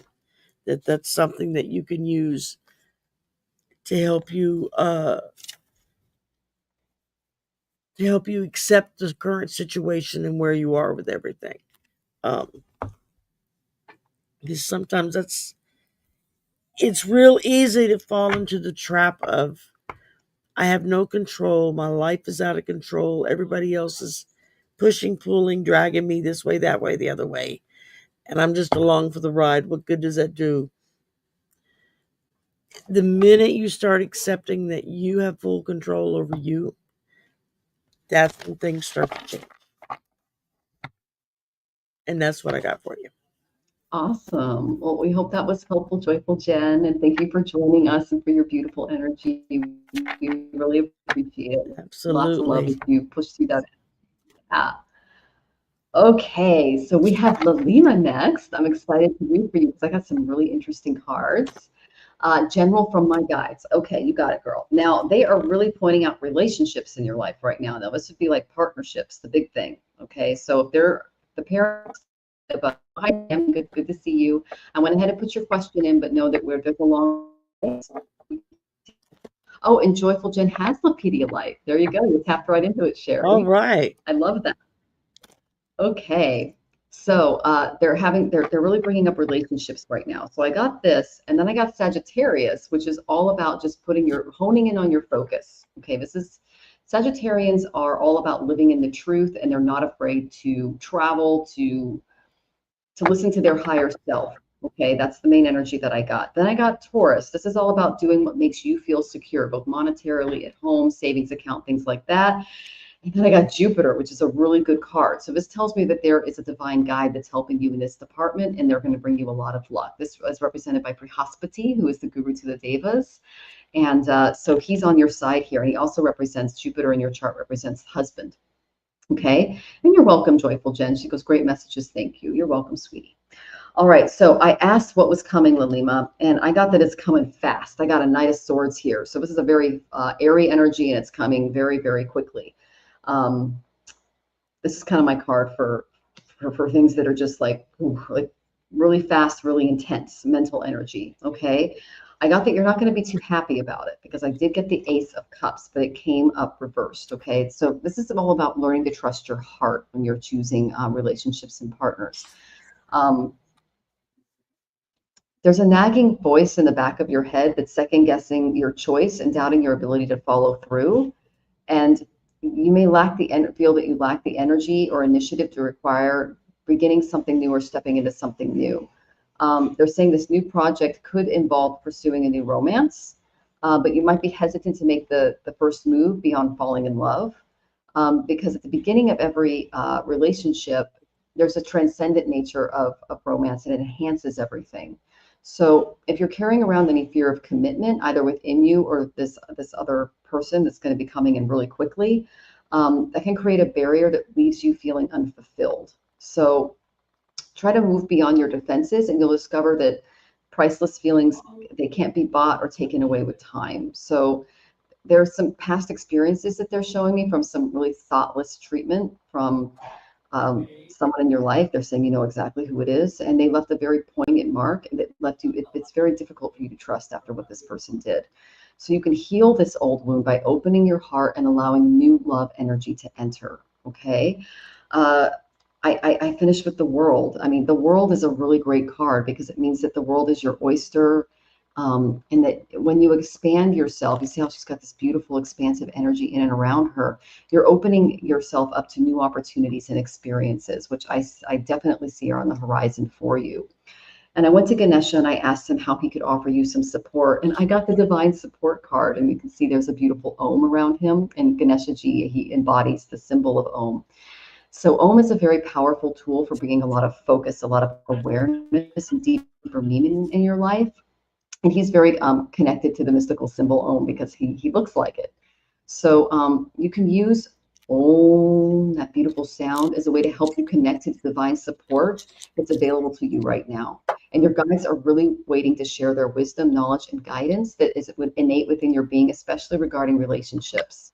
So if you cultivate a closer relationship with them or any ascended master or divine being that resonates with you, they're going to help you. They're going to support you and help you facilitate a greater connection to your own divine voice, which is going to be a source of inspiration, especially in times of uncertainty and challenge regarding your heart space.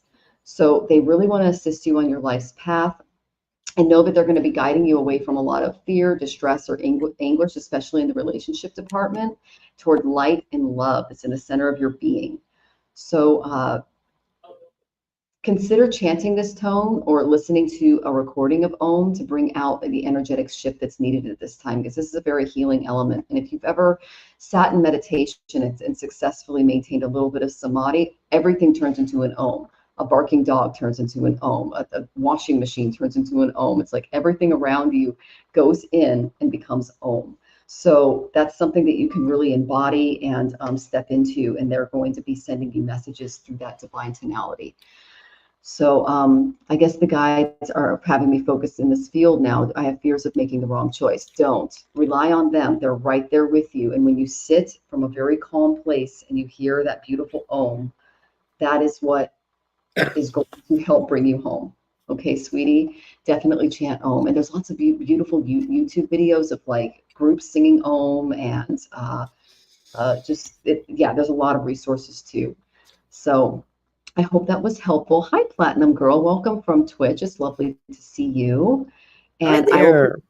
I will put you on the list for a reading, but know that we have a very long list, and we're hitting our tippers first. Okay. All right. So I will leave the floor to the lovely Shari. All right. The card I drew for you is an action card, and it's called the Magic of Nothingness. It says there's magic to be found in nothingness. When you stop everything and allow yourself space, something that you miss when you're rushing around begins to unfurl. It is the space of creation, the space where an idea can drop in, a problem can be solved, an argument can be understood, or a vision can appear. That's when we become more plugged into spirit. When we're willing to stop and unplug from everything and just focus on nothingness. Focus on your breathing, what's going on around you. Some of the other readings I had earlier, go for a walk. Notice colors that you maybe never noticed before. Notice smells that maybe you've never smelled before. Notice different flavors if you eat something that maybe you didn't realize was part of that particular item that you're eating. You just ate it, took it for granted, and didn't stop and think about all the different flavors and spices that you can taste with that bite. It says the more moments of nothingness we invite into our lives, the more magic begins to appear. When you're busy, you repeat the same thing over and over and over again. You don't even notice you're doing it. You're on just instant repeat. When you stop and take that moment of nothingness, that's when you realize that every breath you take is unique. Every moment of every day is unique. You can never go back to the moment you had before. Just like you can step into a creek or a river and you'll never step into the same place again because the water is constantly moving. Therefore, nothing is stable. Everything's in transit. So every time you step into that water, you're stepping into something new because it's not been there before. It says a way to tap into the magic of nothingness is to commit to a daily practice where you can switch off and stop for 10 minutes. Out in nature is even better because for most of us,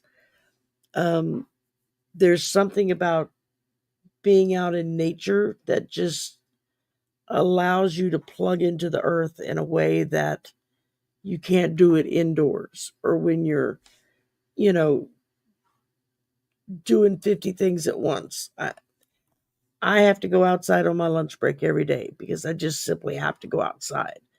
It's what recharges my batteries for the afternoon. When I'm home, it's sitting out on the patio. I may not be out in the woods, but I'm sitting outside and I can see and hear the birds and watch the butterflies flip by and watch the eagles that we have that I didn't know we even had in this state go zooming by every now and again. But it's take just 10 minutes and just put everything away from you that you would normally fill that 10 minutes up with. Don't listen to anything. Don't read anything. Don't watch anything. Just sit and concentrate on your breath. And then concentrate on what is going on around you. What do you smell? What do you see? What do you hear? And all of that will make you realize just how much there is in nothingness. Because there really isn't nothingness. There's always something that's filling it up. We just don't see it because we're not tapped into it. And then the other card I drew for you is Lunar God, the Masculine. And it says it's time to step forward and lead. Be the leader in your own life. You have more power than you think. It is time to formally learn more. Enroll in a course or learn a new skill. Offer your protection to someone weaker than yourself. Take steps to improve your health and vitality. Um, it says, when this card shows itself, that's when Spirit is asking you to step up into your power, into your uniqueness, and offer your guidance to those who may need it. And it says to carry with you a black opal, and that's a stone that will help you with that. But yeah, I kind of like that. It's really important to be able to, one, focus on the nothingness and realize that there is stuff in nothingness. We just don't notice it. In the same way of focusing in on what our strengths are and providing that leadership for people that are around you that maybe they don't know what to do or where to go or who to call, or if that's your call to step forward and lead, and in all different scenarios of life. So that's what I got for you. Plug into nothing and then show up to lead the way. You're muted. Thank you so much, Sherry. That was beautiful. And yeah, when we really hit that space of peace, there really is nothing but the divine energy within, and that's where we can make our best decisions. I love that so much. Thank you. Oh yeah. Yeah. Okay, Lalima. So just to give you a little extra, because you said that your parents introduced you to a guy. He's going to, I got that he is going to support yours, that you are a very self-assured woman who has got a really good head on her shoulders and you can support yourself. I got that the seeds that you plant might turn into something really good, because I got that beautiful Seven of Pentacles energy. And I got that this is a very passionate guy. Okay, he's a doer. So you might want to give him a chance, because I did get Jupiter. I got some really good cards around marriage. So I wouldn't jump into it right away. Obviously, feel this guy out, but I got good cards for it, which I did it in the past for some other suitors. So just try to let go of some of the heartbreak that you're carrying around from a previous relationship, because that person was not for you, and be open to something new. Okay. All right. And you are so welcome, Lalima. We appreciate you and we missed you. All right. And Kushana, we'll see if we have time at the end, but just to let you know, we are hitting tippers first. And Danielle Marie, I do see your super sticker. Blossom sent one first, I believe. So we're going to do Blossom, and then we're going to do Danielle Marie. Okay. So Blossom's question is, can I have a general reading about my relationship? Well, they brought your relationship for like front and center. Okay. I got the 7th house and I got the 11th house. The 7th house is your marriage, your relationship, your closest relationship in your life. Your 11th house is your tribe, and also profits and things that are around you. I'm going to ask you something. Okay. And before I pull these cards, are you safe? Are you in a safe place? Okay, because that's something that I'm looking at these cards, and they're not happy. Okay, sweetie?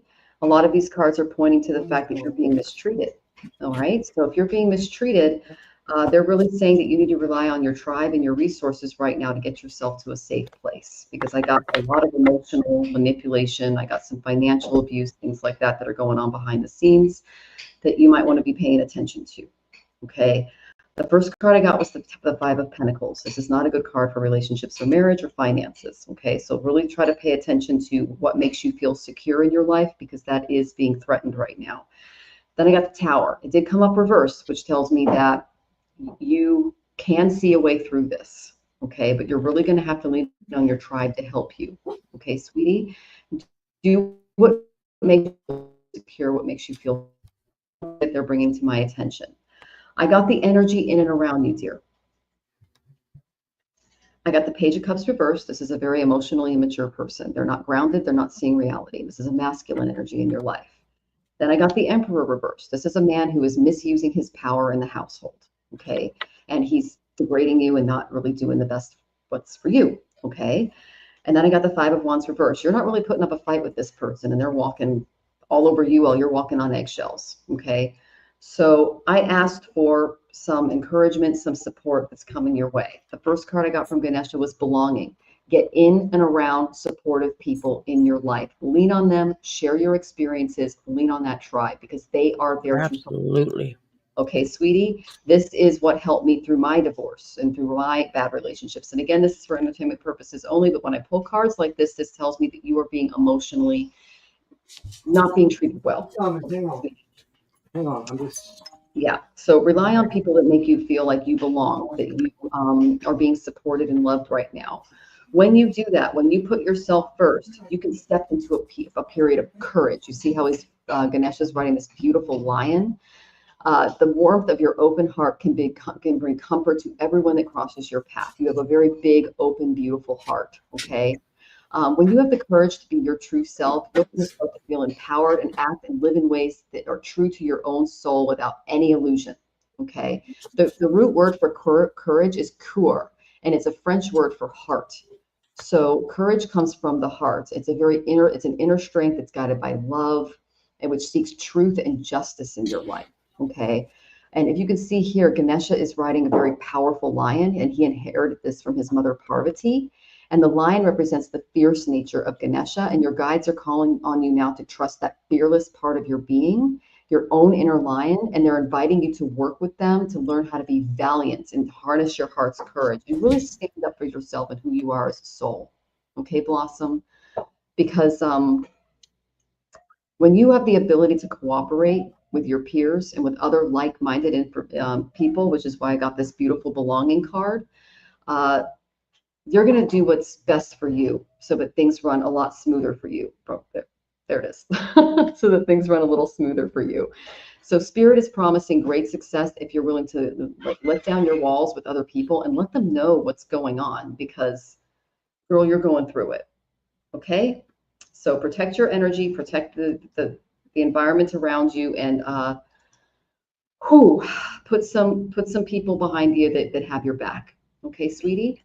And Danielle Marie, I went ahead and got your question. And Kushiana, I do see your super sticker. I went ahead and start your question. I hope that was helpful, Blossom, and that you're in the chat because my heart goes out to you. I've been through relationships like that too. What are you picking up on, Miss Shari? Card I drew says, listen from the heart. There you go. Yeah, the minute you started talking heart, and I looked down, I said, well, damn.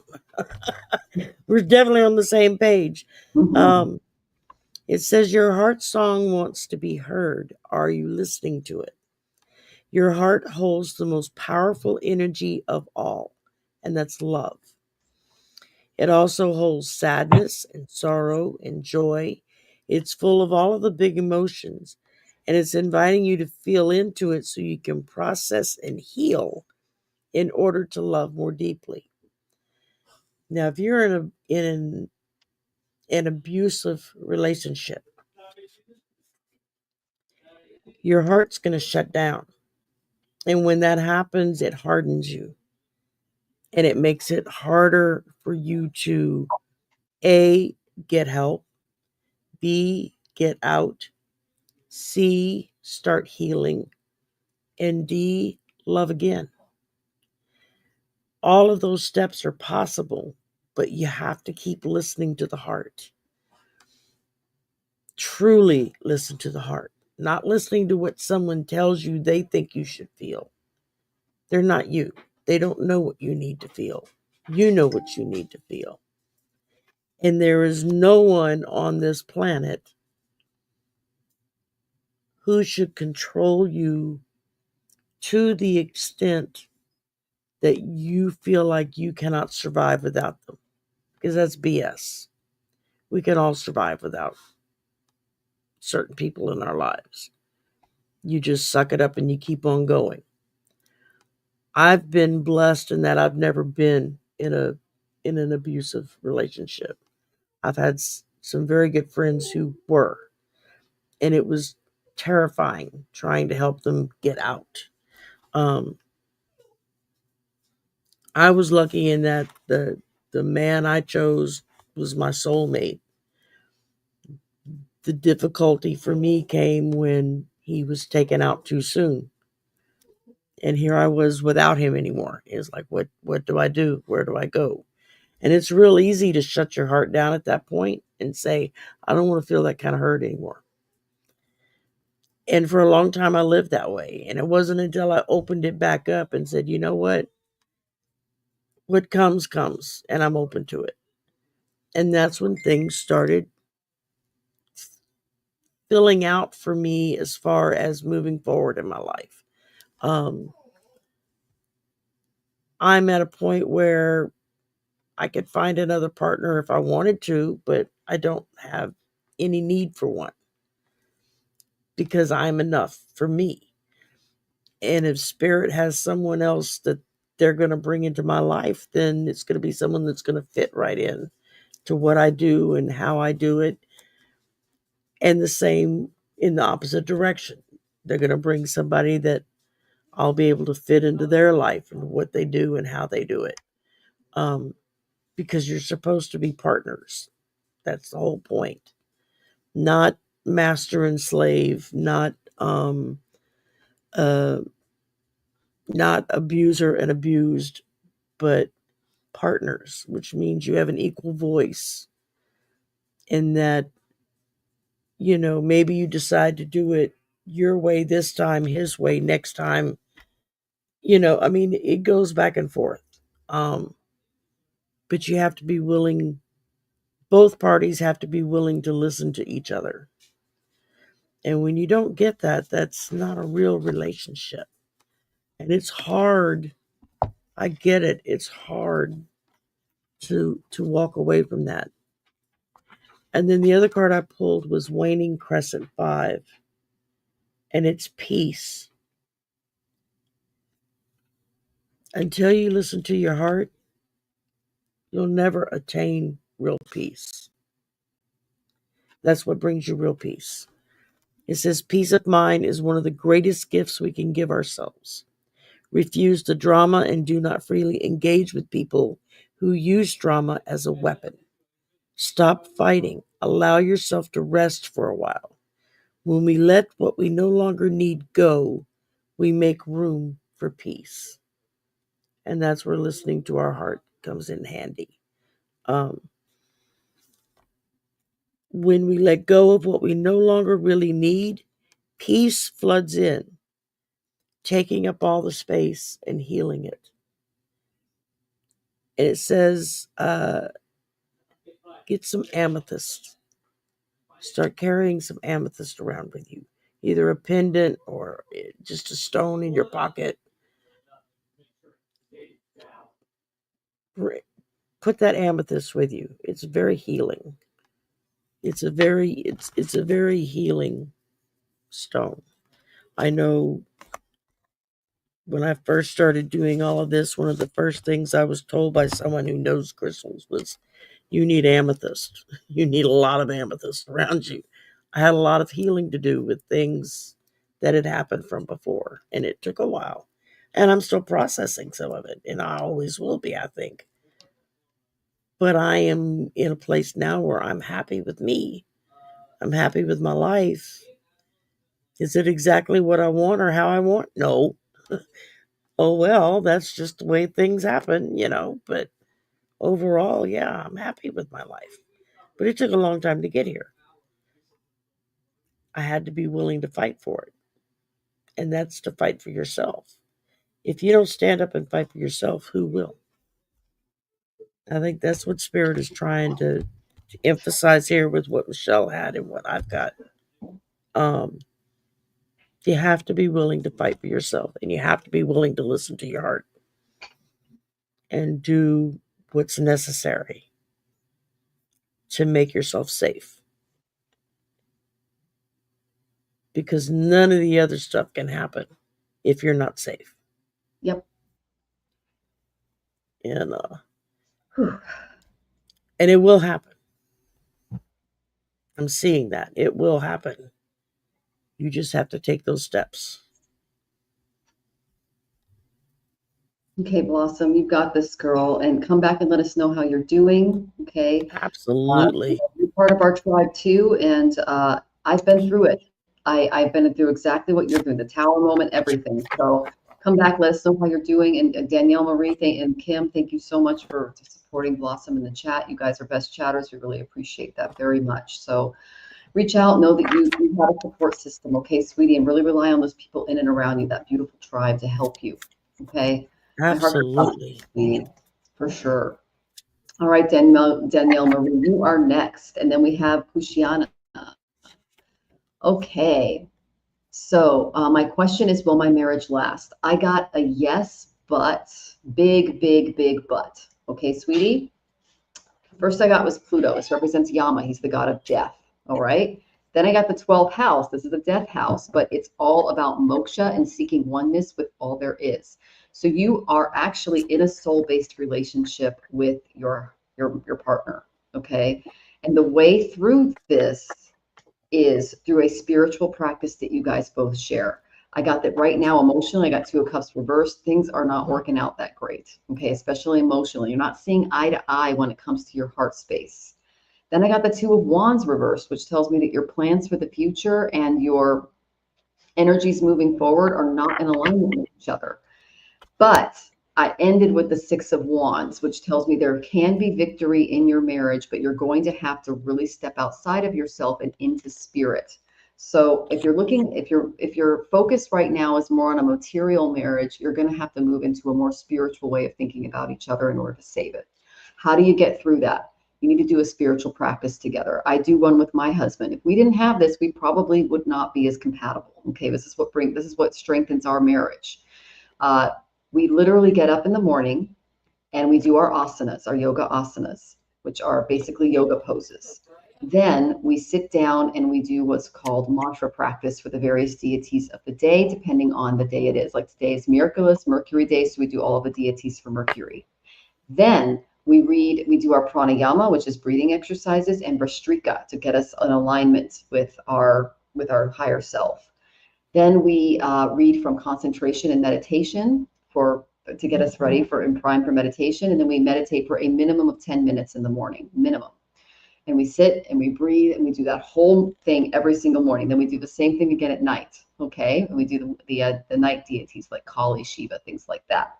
So when you do this spiritual practice with your husband, no matter what kind of, in Vedanta, we believe that if you concentrate on any form of divine energy, whether you be a Christian, whether you're a Hindu, whether you're a Muslim, whether you are a Buddhist, you worship nature and you're more pagan focused, wherever you choose to focus on together, whatever deity, our Ishtadevata is what we call it in the Vedanta, you tend to focus on, God will bring you to that point and expand out and show you how you are as a soul and how to move forward with your path and your marriage. Okay. So I got the guidance card. Your guides will come up when you start to do this spiritual practice. It wasn't until I started doing a spiritual practice that I really stepped into a tarot and astrology and started shining as a soul for others. So when you do this with your husband, that can save the marriage and bring you victory.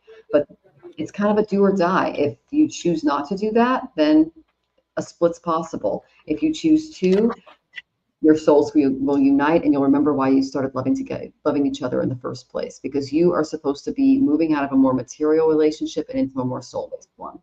All right, sweetie, I hope that was helpful, and I'm sending you lots of love as you go through that. Okay, Danielle Marie? Okay. All right. I pulled for you Explore Fullness. We had this card earlier with someone else where it's talking about let go of the emptiness and instead celebrate fullness. Take into account every sight you see, every fragrance you smell, every bite of food that you taste. It's all with fullness. When you accept the fullness around you, then you no longer have that empty feeling inside that you're constantly trying to fill up, because you don't need to fill it up with anything, because you've already accepted what is, and you're already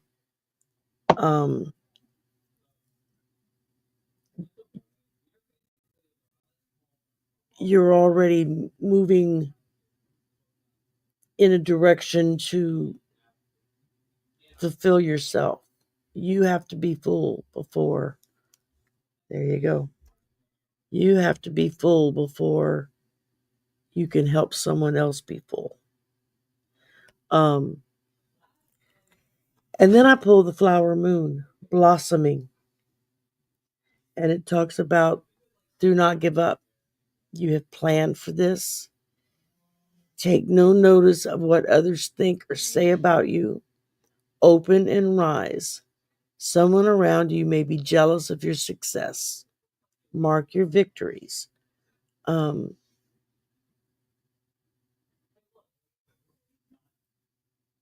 It says to walk into a meadow and look around and see what all is blossoming. Maybe there are no flowers, but that doesn't mean there's not stuff blossoming there.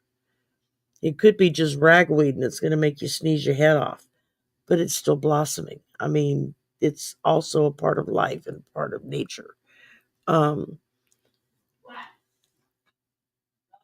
There are times that you blossom, just as there are times when you kind of hibernate in order to restore your strength.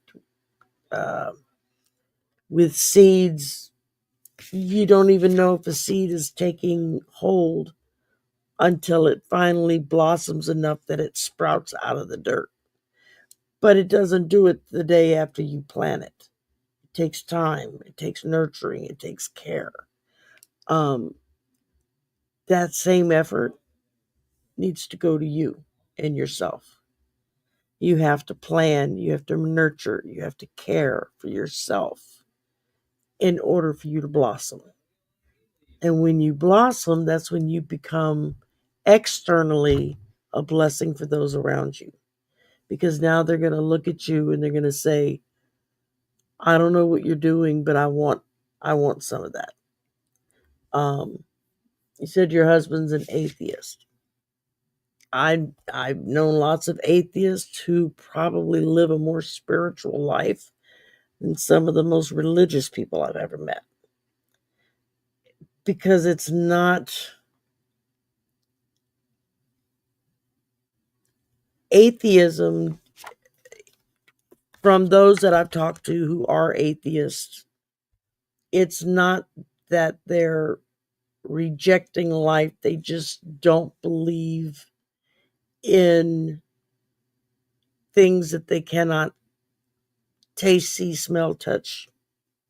You know, if they can't physically correspond to it, then it just doesn't exist for them. And, hey, there's a lot of people that think that way. There's a lot of people who are very religious who think that way.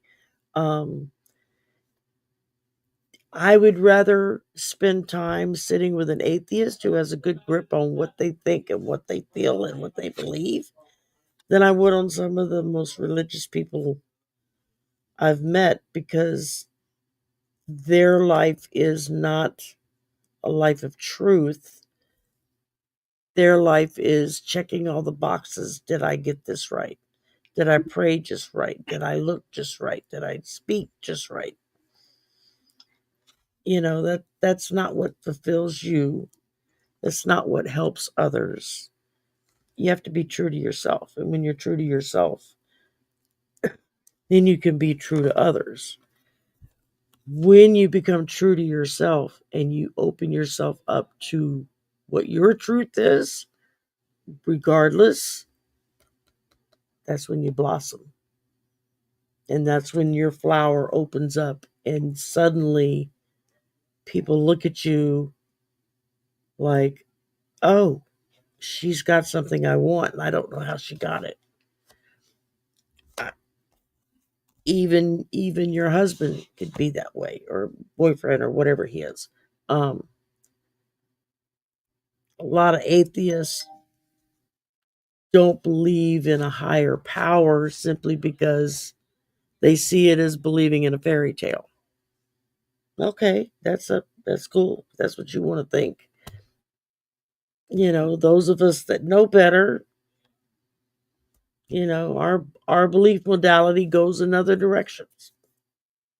It is what it is. If you both respect what the other one feels and believes, then it shouldn't be an issue. You just learn to move around those items that maybe would come into conflict with each other. They respect you to have your time to meditate, pray, whatever it is that fulfills you and makes you feel good. In the same way that when they're wanting to do things that revolve on a more physical plane and doesn't encompass what else is there, then you're okay with them doing that. You're not hurting me, you're not hurting yourself, you're not hurting anybody else. Okay, fine. Watch your game, or do this or do that. Or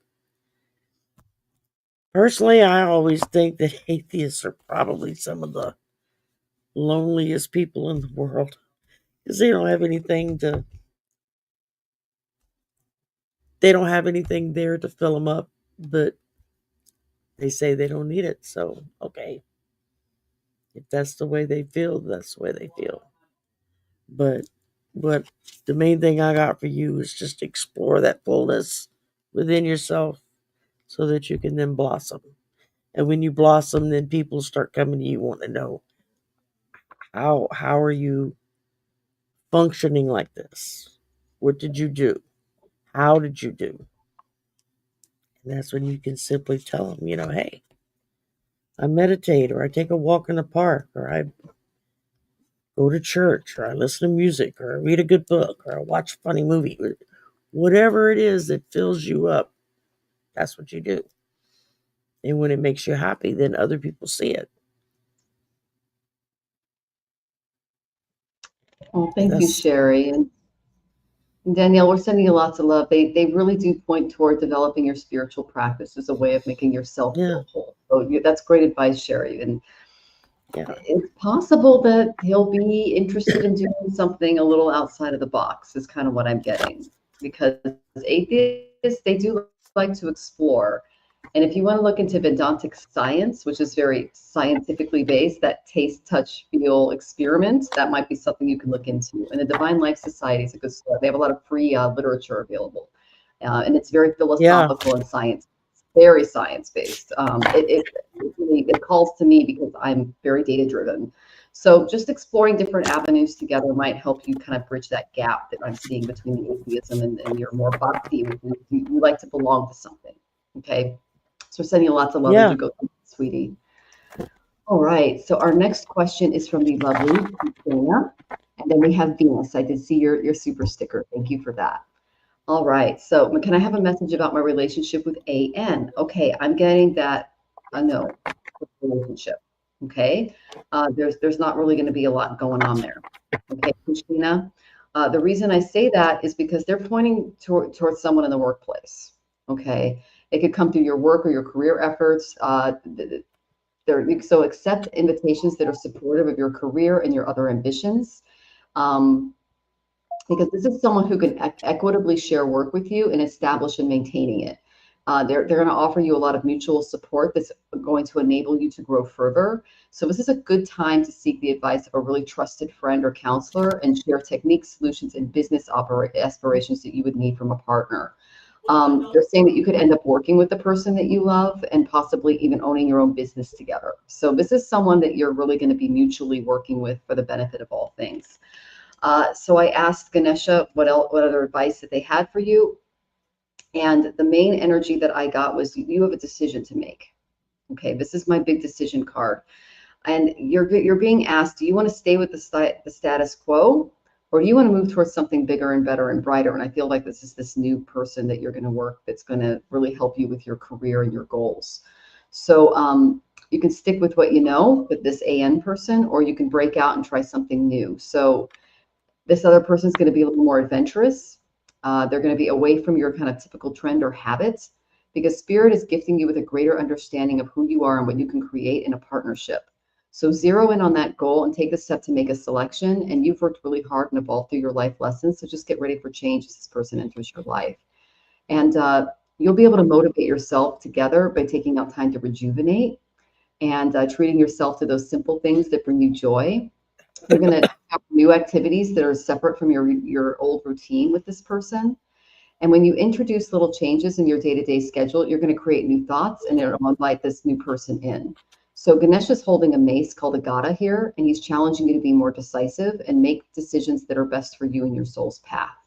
So when you're more strong-minded, you're going to create the opportunity to reflect on longer-term goals and desires regarding a mate and a partner, and you'll be in a much better position to plan and ensure that you achieve those goals.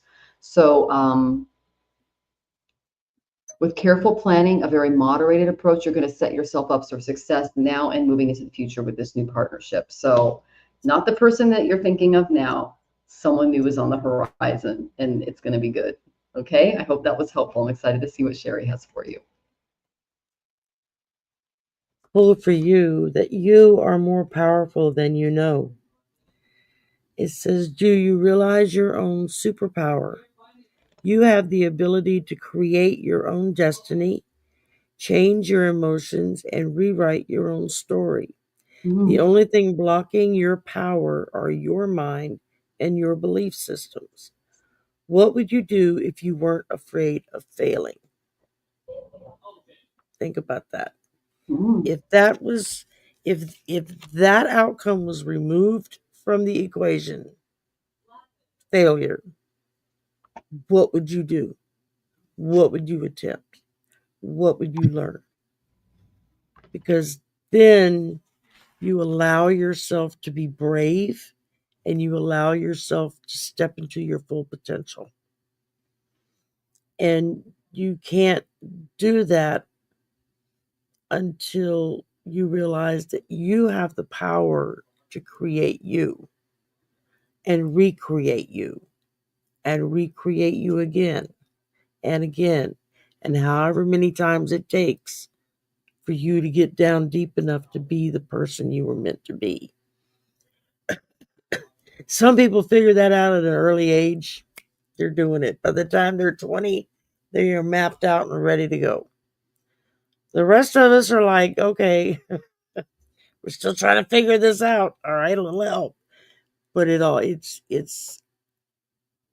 is taking it one step at a time through your life. And knowing that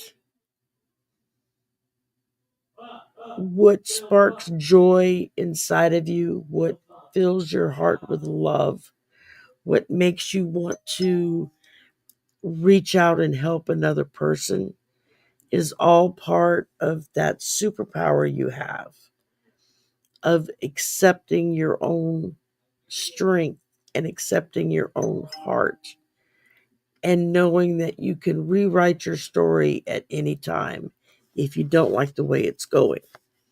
And we've all had times when we didn't like the way things were going. And we learned to rewrite our path and go that way. And then the next card I got for you was Waning Gibbous, Pleasure. And it says, are you taking life too intensively or too seriously? The time has come to call in the pleasures of life. Seek lightheartedness at this time. Focus on what makes you happy. Schedule in activities that you find pleasurable. I mean, we all want to make our partner or our kids or our friends happy. But when was the last time you did something to make yourself happy? Regardless of how they feel about it. Just you. When was the last time you did something to make yourself happy? Was that listening to music, watching a movie, reading a book, taking a walk, playing with the dog? I mean, playing with your kids. There's so many different options of what a person can do to find pleasure in life. And it doesn't necessarily have to be a physical thing. I mean, you don't have to physically go out and do something to feel pleasure. Sometimes you can get pleasure simply by kicking back and listening to some good music, or sitting back and watching a funny movie, or a blow 'em up apart movie, or a romantic movie. It depends on whatever your taste is. Um, Me, I like things that blow up and go boom. So those are the kind of movies I tend to watch. Because the good guys always win, right? You watch that kind of movie, and what happens, no matter what happens in the movie, how horrible everything in the end, the good guy always wins. And so when I'm feeling down or I need to just do something to make me happy, that's what I do. I'll go watch a movie like that because the good guy always wins, and then it makes me happy. And so then you feel empowered, like, well, if they can do it, I can do it, right? That's just me, though. I mean, with you, it may be listening to a piece of classical music, or going on going to the beach and just hanging out, taking a walk. Like I said, playing with your dog or playing with your kids. There's just so many things that we do that bring pleasure to ourselves. And we tend to spend so much time trying to make everybody else happy around us. We forget to make us happy. And we can't really make all those people around us happy if we're miserable. Trust me, I've been down that road. It doesn't work.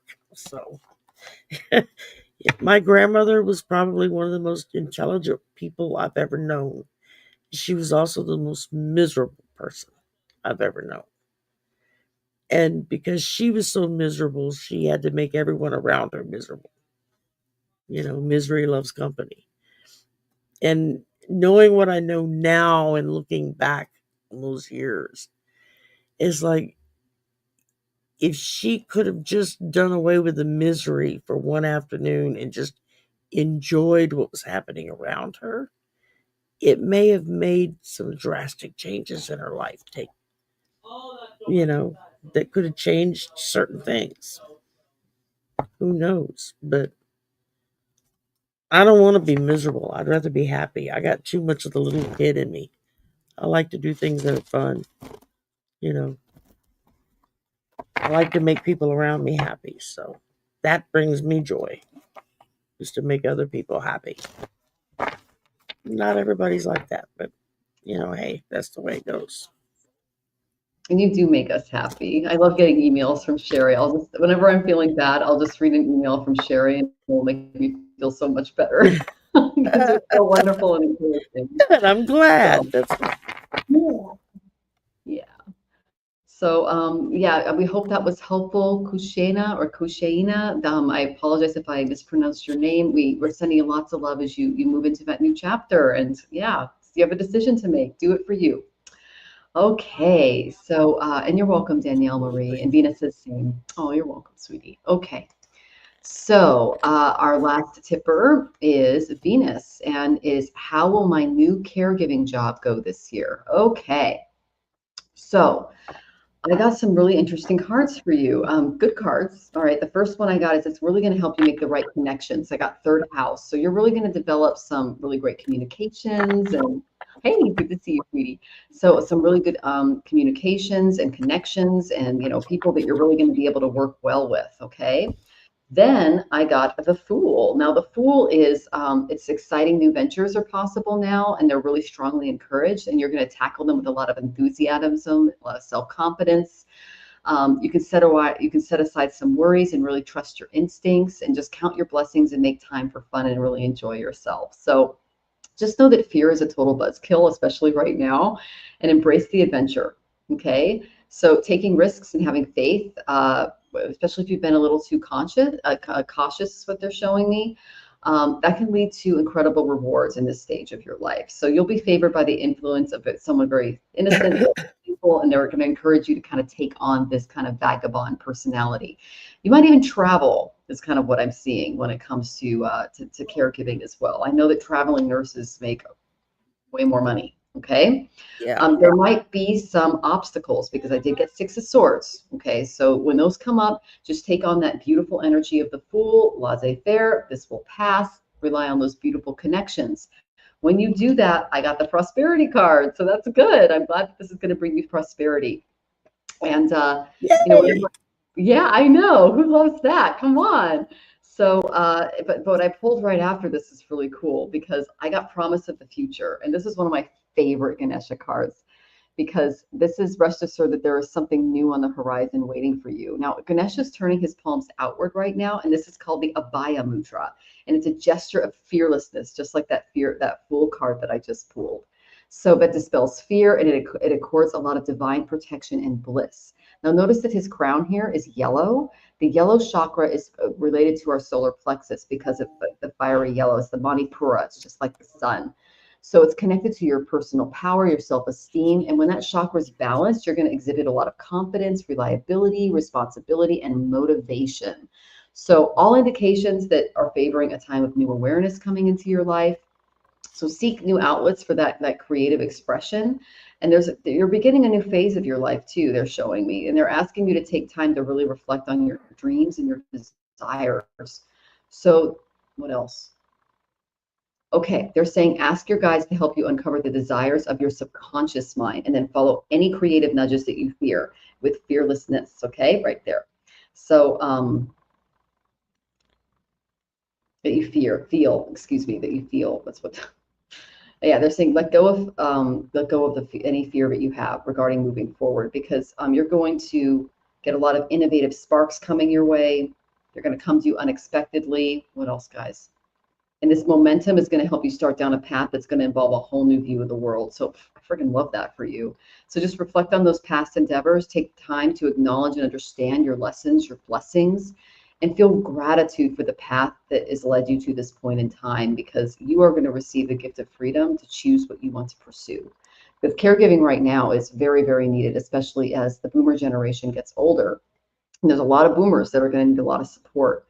So know that there's an ending that's going to take place because all of life just has cycles. So through those experiences and choices, you're going to learn and grow a lot, and you're going to steadily progress toward and through a lot of phases in your life. And that ending has come. Oh my gosh, they're showing me the promise of a new dawn, just like in the card. So really great things are coming your way. You got prosperity. We got new experiences. Just be the fool and enjoy it, and try not to take things too seriously. And I see some really great things coming for you. Okay, sweetie. And then I've had trouble with the solar plexus for a long time. I feel that changing. Well, they just said that. So I am excited for you to step into that Manipura brave energy, just letting go, see it kind of like the Fool. All right, sweetie? And I hope that was helpful. And you are so welcome. Thank you for joining us and your beautiful energy and that adorable dog. Oh, so cute. All right. So, Yay. I Here we pulled for go. you Split Your Focus. It Ooh, says, before this card came up, what were you focused on? You may be spending too much time concentrating on the world around you and ignoring your own feelings. Seems to be a running theme tonight. Is constantly spirit over and over and over again telling everybody what do you feel?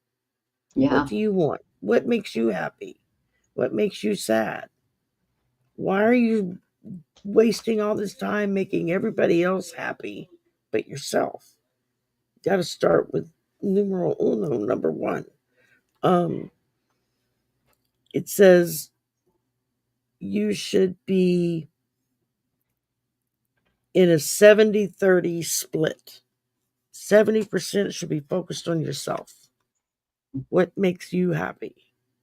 What makes you feel rejuvenated? What makes you feel strong? And 30% is everybody else. Because if you don't get that 70% for you, 30% ain't going to get nothing. And so it's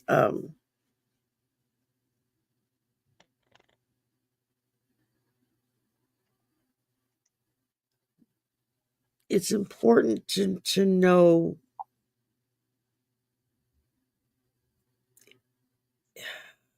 trying to figure out how they want me to say this. It's important for you to know for yourself what makes you feel fulfilled, what makes you happy. Like I said, this seems to be a running theme tonight of focusing on self more than anything else, because until you take care of you, you're not going to take care of anybody else. And then when I pulled from the moon or Queen of the Moon Oracle, I got waxing crescent, self-love. I was like, okay, I guess we're getting the point. It says empowerment starts from the inside out. Do not compare yourself to others. Start your change with focus and love of self.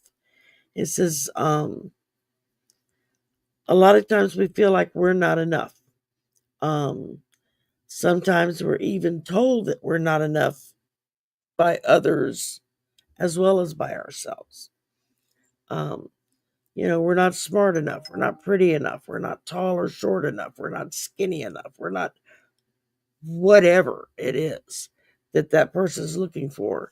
They're going to look at you and then judge you on what they want, not what you want.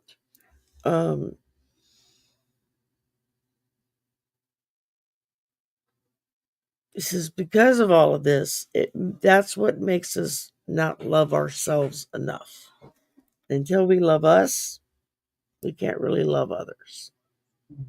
That's one of the strongest lessons and one of the purest gifts that we can give to those around us is when we love ourselves to the point that it empowers us to do for them.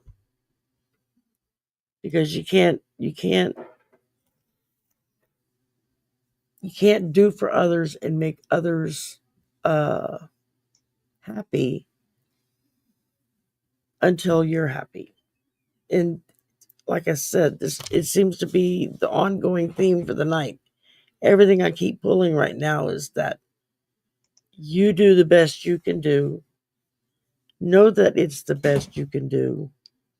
And if someone can accept you for that, well, then that's their problem, not your problem. All you can do is the best of your abilities. If they're not happy, then they've got work to do to fill themselves up and make themselves happy. That's what I got for you.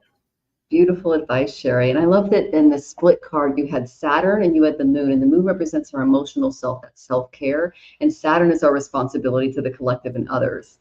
And caregivers like Venus, like the number one thing that we struggle with is self-care, because we're always thinking about other people. So you tapped right into that. I love that so much. And I worked as a caregiver when I was younger and then a teacher and things like that. And oh my gosh, the burnout's real. Yeah, exactly. I mean, I never worked professionally as a caretaker, but I took care of my late husband for 14 years after he got hurt. I was his main caretaker.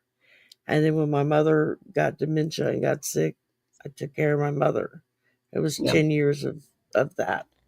And so that's a total of 24, 25 years of taking care. No, longer than that.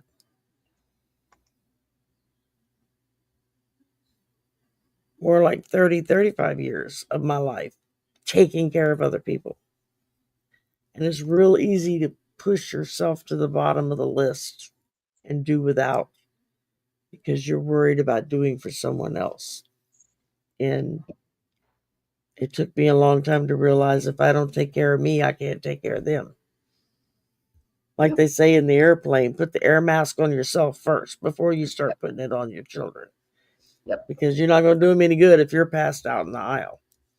Yep. That's great advice. So we're sending you lots of love, Venus, as you work through with your new patients, and congratulations on the new job and the opportunities that are awaiting you. I'm excited for you. Come back, let us know how you're doing. This is great. Exactly. Okay, so Ashika, it is lovely to see you. We just took our tippers and we're not taking any more questions unless we receive a tip because we're going to go ahead and close off as soon as we do our lightning round. That's why she said 70-30, okay? Focus 70% on yourself, Venus, because you're a little out of balance there, okay? That's not uncommon when it comes to caregiving. All right, so a lot of you guys have been waiting for a long time. If you are still in the audience, we're just going to do lightning round. Basically, we're just going to pick a card or two each. I'll do one, Shari will do one. So I'm going to call you in the audience, but you need to be here for lightning round, okay? And you're so welcome, Venus. That was very sweet of you. I really appreciate the feedback. We appreciate you. And Ashika, yes, yeah. Well, if you want to go through the lightning round, you can. I'll let you put one little question in because I have a feeling there's not going to be a lot of people in the audience left. All right. So we have Aisha. Can I ask a question? Are you here, Aisha? Shem, are you still in the audience? Shem. Bama Girl, are you in the audience? Vivesh, are you in the audience? Belinda, are you in the audience? Tammy, are you in the audience? And Platinum Girl, are you in the audience? Well, Belinda and Shamina is here. Okay, all right. So Belinda is here. So would you like Belinda or Shem? Shari. Doesn't matter, either one. Belinda is, when will I have my baby? And Shem is, what does 2025 have in store for me? So who would you like to take? I'll take Shem. I'll let you do Belinda. All right, I will do Belinda. Okay, sounds good. Okay, when will I have... No offense, Belinda. I'm just... Oh, yeah. Picking. Oh, yeah, totally. Nothing personal there. Okay, let's see. I'm just going to pull a quick card for you on the when. I got that it'll be an Aquarius season. Okay, so that will be, I got 12th house. So there's some hidden things, large institutional events coming your way. Okay. Okay. All right, I got that it's not going to happen anytime soon because I got the Empress reversed and the King of Wands maybe blocking it. Now, I don't know who your partner is, but maybe look into some fertility treatments or something like that, okay? So I'm getting that there might be some issues with both of you getting pregnant right now. So it's not going to happen anytime really soon. And then I got Aquarius 12th house. So this tells me that you're going to have to think innovative outside the box. That 12th house is also about hospitals. So if you need to take a more innovative approach to your fertility as a couple, you'll definitely need to look into that because there's some blocks in that area. But I'm not seeing a pregnancy happening yet. Or, when will I have my baby kind of energy happening yet? Because there's some things that you really need to look into outside the box kind of stuff. Okay, it could be a new procedure. Or something just outside of normal medical practices, okay? That like when I say that, it could be like a test trial that certain hospitals or people are doing. Another thing is if you live in the United States, I know a lot of women's health care is under fire right now, so you'll really want to consider your own health when going through a pregnancy right now. But that's the main energy that I'm getting. Okay, sweetie. So not yet, but maybe think innovatively about how you wish to have your baby get pregnant, things like that. That's the main energy that I'm getting. And I know you want to get pregnant, but there's something blocking it because when I pull Empress reversed, it's a big no. All right. And then I got the King of Wands reversed, which means he doesn't have the necessary health in you either. And you might have to go see a specialist. Okay, someone who's doing something new and innovative. That's what you're choosing. Okay, sweetie. I'm sending you lots of love as you get through that. Okay. All right, and then we have the lovely Shem, and thank you for the extra super sticker, Venus. That was really sweet of you. Okay, Shem, what does 2025 have in store for me? Well, I picked for you, what is meant for you will find you. It says there's something wonderful coming for you. And it will find you when you stop pushing against life and instead surrender to it.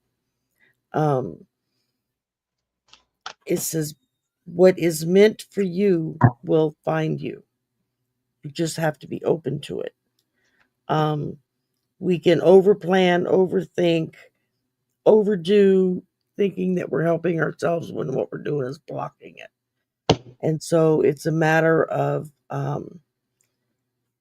on some level, we've got to realize that we're blocking ourselves.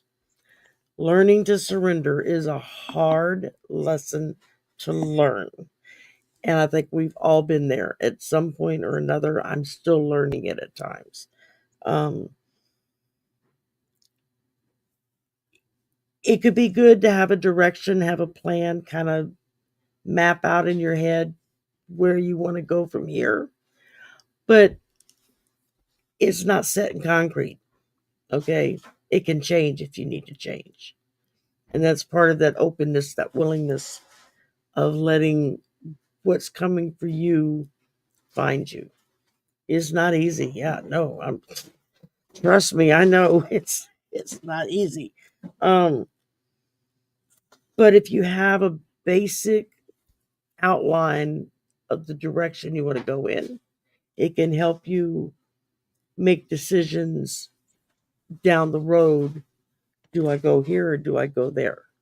Do I accept this offer or do I accept that offer? If you kind of know where you want your end goal to be, that can help you. But don't make it so concrete that you can't change it up if you need to. So, taking care of your health, that's a really good first start. I know because of my spinal injury, even yoga is difficult for me to do. There's a lot of stuff. I learned Tai Chi instead because it's just really slow, fluid, stretchy movements that most of them I can do. Not all of them, but most of them. And so that's what I do to try to just at least keep myself somewhat limber. Because when you have difficulty moving, it can really kind of freeze you up where you can't move at all. So, which taking care of yourself is excellent first start. Definitely. Great advice, Shari. And we're sending you lots of love as you do that. Come back and, of course, let us know how you're doing, Shem. Yeah, let us know. Yes. And best of luck with your jewelry sure. too, because that's been beautifully put together. So, okay, Platinum Girl, we see you. So would you like to take Platinum Girl? Can I have a reading? And I did some cards from Ashika, and then we're going to go ahead and sign off. Okay, and I love that you're doing yoga, Shem. That's just fantastic. That's really going to help you connect. So I can do either one. It doesn't. I'll take Platinum. Oh, I already pulled cards for Ashika. So you already pulled for her. Okay. Yeah. So Platinum Girl just wants a general. So, and welcome from Twitch. I love it when we get lovely Twitch. Both of you have a show on February. Okay, thanks. That's wonderful. Congratulations, Shem.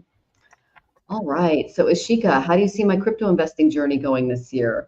Woo, it's going to be interesting. I got Taurus and Aquarius. Now, Aquarius is all about innovation, tech, new things coming our way, innovative approaches to things. And Taurus is all about that second house of savings, okay?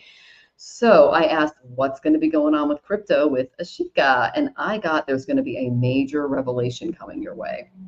Okay, it's going to change the whole way you look at money. So get ready for key changes in both your external and internal worlds regarding crypto. You've come to the end of a cycle, so you're going to create something new. And through this card, Spirit is indicating it's time to break down some of the structures that you created when investing, because it has the potential to feel painful and challenging if you resist the process. So there is going to be a revelation, something that comes up, and it's going to relate to your ego and your illusion of separateness from others, okay?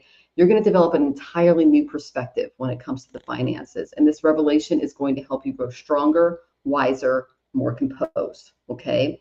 You are going to encounter some challenges, but these are necessary for your growth and enlightenment. So if you're really honest with yourself, it's going to bring out some positive change.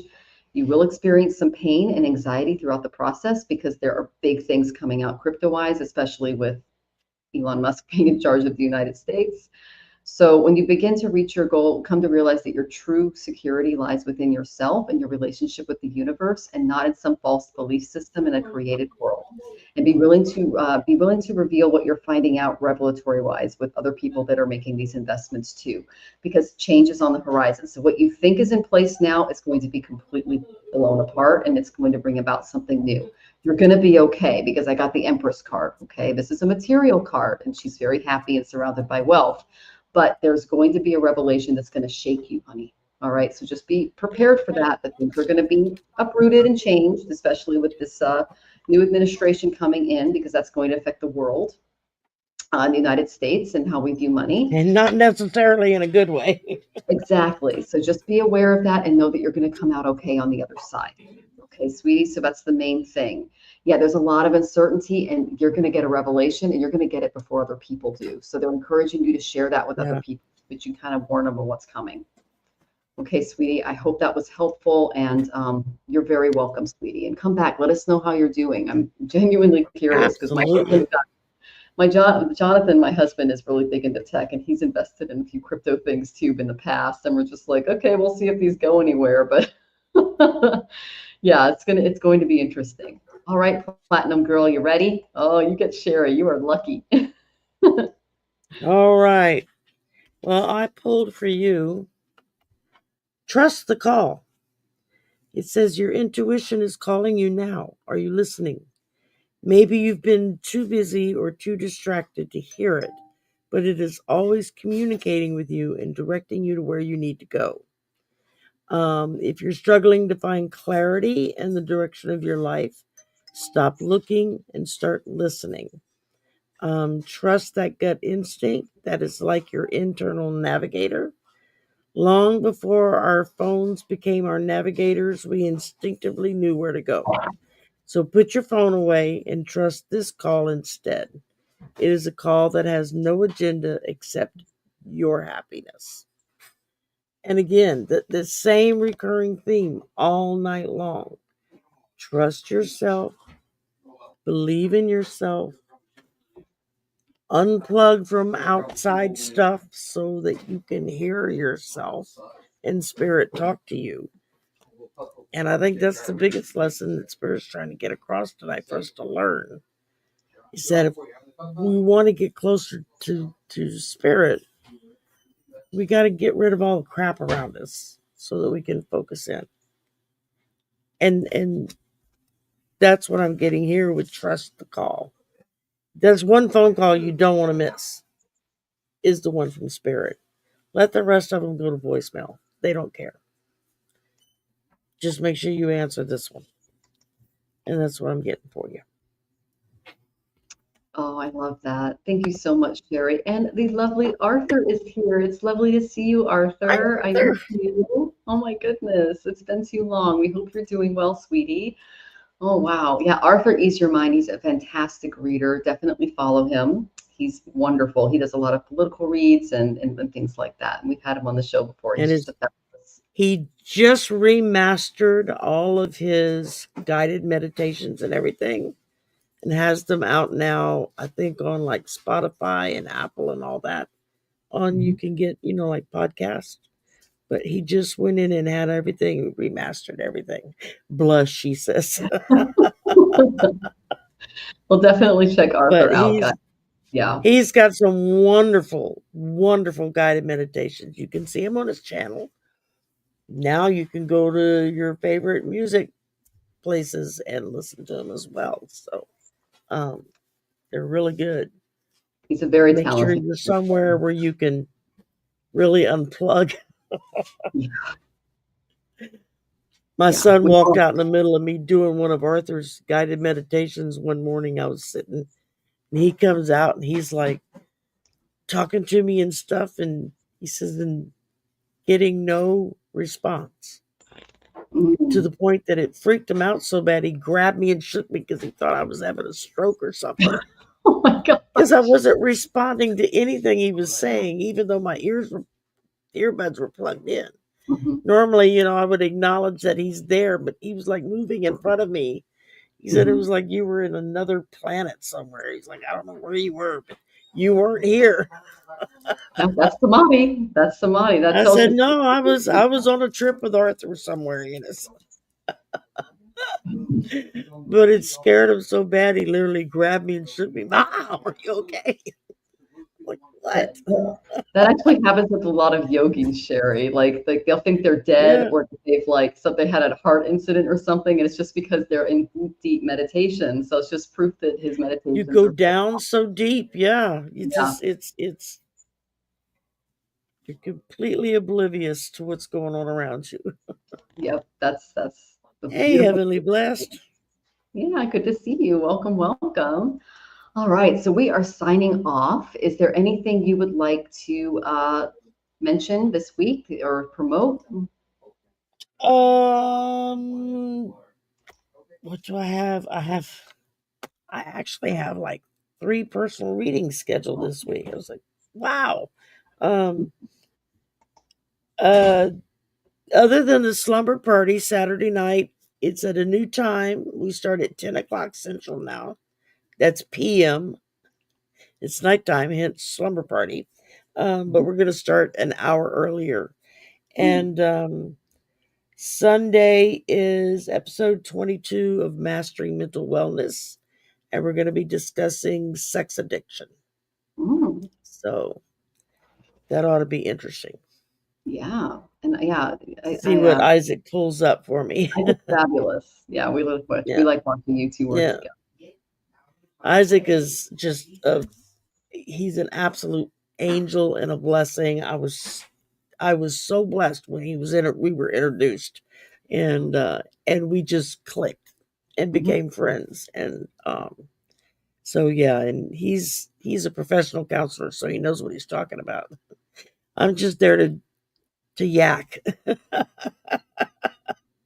Keep the questions rolling, Yeah, we have a good pretty good response. We don't have like a bunch of people that shows up for that show, but that's okay. We don't really need a bunch of people because it allows those that are there in chat to really discuss whatever the topic is with each other, with us. I mean, you've been there before, Michelle, where you've been real involved with the conversation, and that's was our whole goal, was to get people talking. And because as we help others help themselves, then hopefully they can turn around and help others themselves. So, and that's it for right now. I got Draining the Swamp with Arthur and Mel on Monday. So that's coming up on the 13th. And that's a political show. So if you're not into politics, you probably wouldn't enjoy it. But if you like snarkiness with your politics, check us out. You get a lot of snark with it, so we tend to be get a little carried away sometimes. Oh yeah, But that's okay. It is. It is. All right. So thank you so much, Shari. Definitely please follow Voices from the Swamp. We love Shari so much. She is such a gem. And thank you so much for reading with me tonight. It's so great to finally reconnect and just, yeah. Oh, I know. I missed not having you to talk to on a regular basis. You were kind of out of pocket for a while. We were. We moved internationally. We moved to Mexico, and then we might have to move again. So we'll see what happens next. But we really appreciate your love and support. Well, I don't know. The new Mexican president seems to have a pretty good grip on how to keep 45 in line. She's not taking any of his crap. It's like, I might have to move to Mexico myself. Well, we got a 2-bedroom, 2-bath. You're always welcome. And if we move to another place, welcome there too, sweetie. So there you go. All right. Y'all have a great one. That's it for me. And just working on some personal stuff that I'm clearing and trying to develop. So working on my space. I got half of it done. Still got a chunk of it left to go through and get everything rearranged and reset. I just don't move as fast as I used to. What used to be done in a couple of days now takes me several weeks. So because I just don't move as fast as I used to. And I have to rely on others to come and help, so but yeah, other than that, we're good. Same old. Well, thank you so much for joining us. I can't wait to have you back on. And we're just sending everyone in the audience lots of love. And if you're dealing with any fear, any anxiety, know that you are whole, you are perfect, and that there is no such thing as death. Okay, so just step into joy, step into a more light energy despite what's going on, and you'll be able to persevere whatever comes your way. So There you go. thank you again, Shari. Thank you, Best Chatters. You guys really brought it. And I Thanks just for inviting me. Of course. I feel honored. Your first foray back into it. You asked me to come on. I was like, that's cool. Well, So, Shari, you're like family to Jonathan and I. Like, we love you so much. Good. So, yeah. The feeling is mutual. So, yes, most yes. definitely. Absolutely. Oh, And, all right. So we're sending, it was like losing a sister for a while. You were. Oh. I was like, oh, I miss my girl, man. Where'd she go? We missed you too so much. So we're just going to send everybody in the audience love, and we'll see you next week. I'll be here same time. So sending you all like lots of peace. Take care, everyone.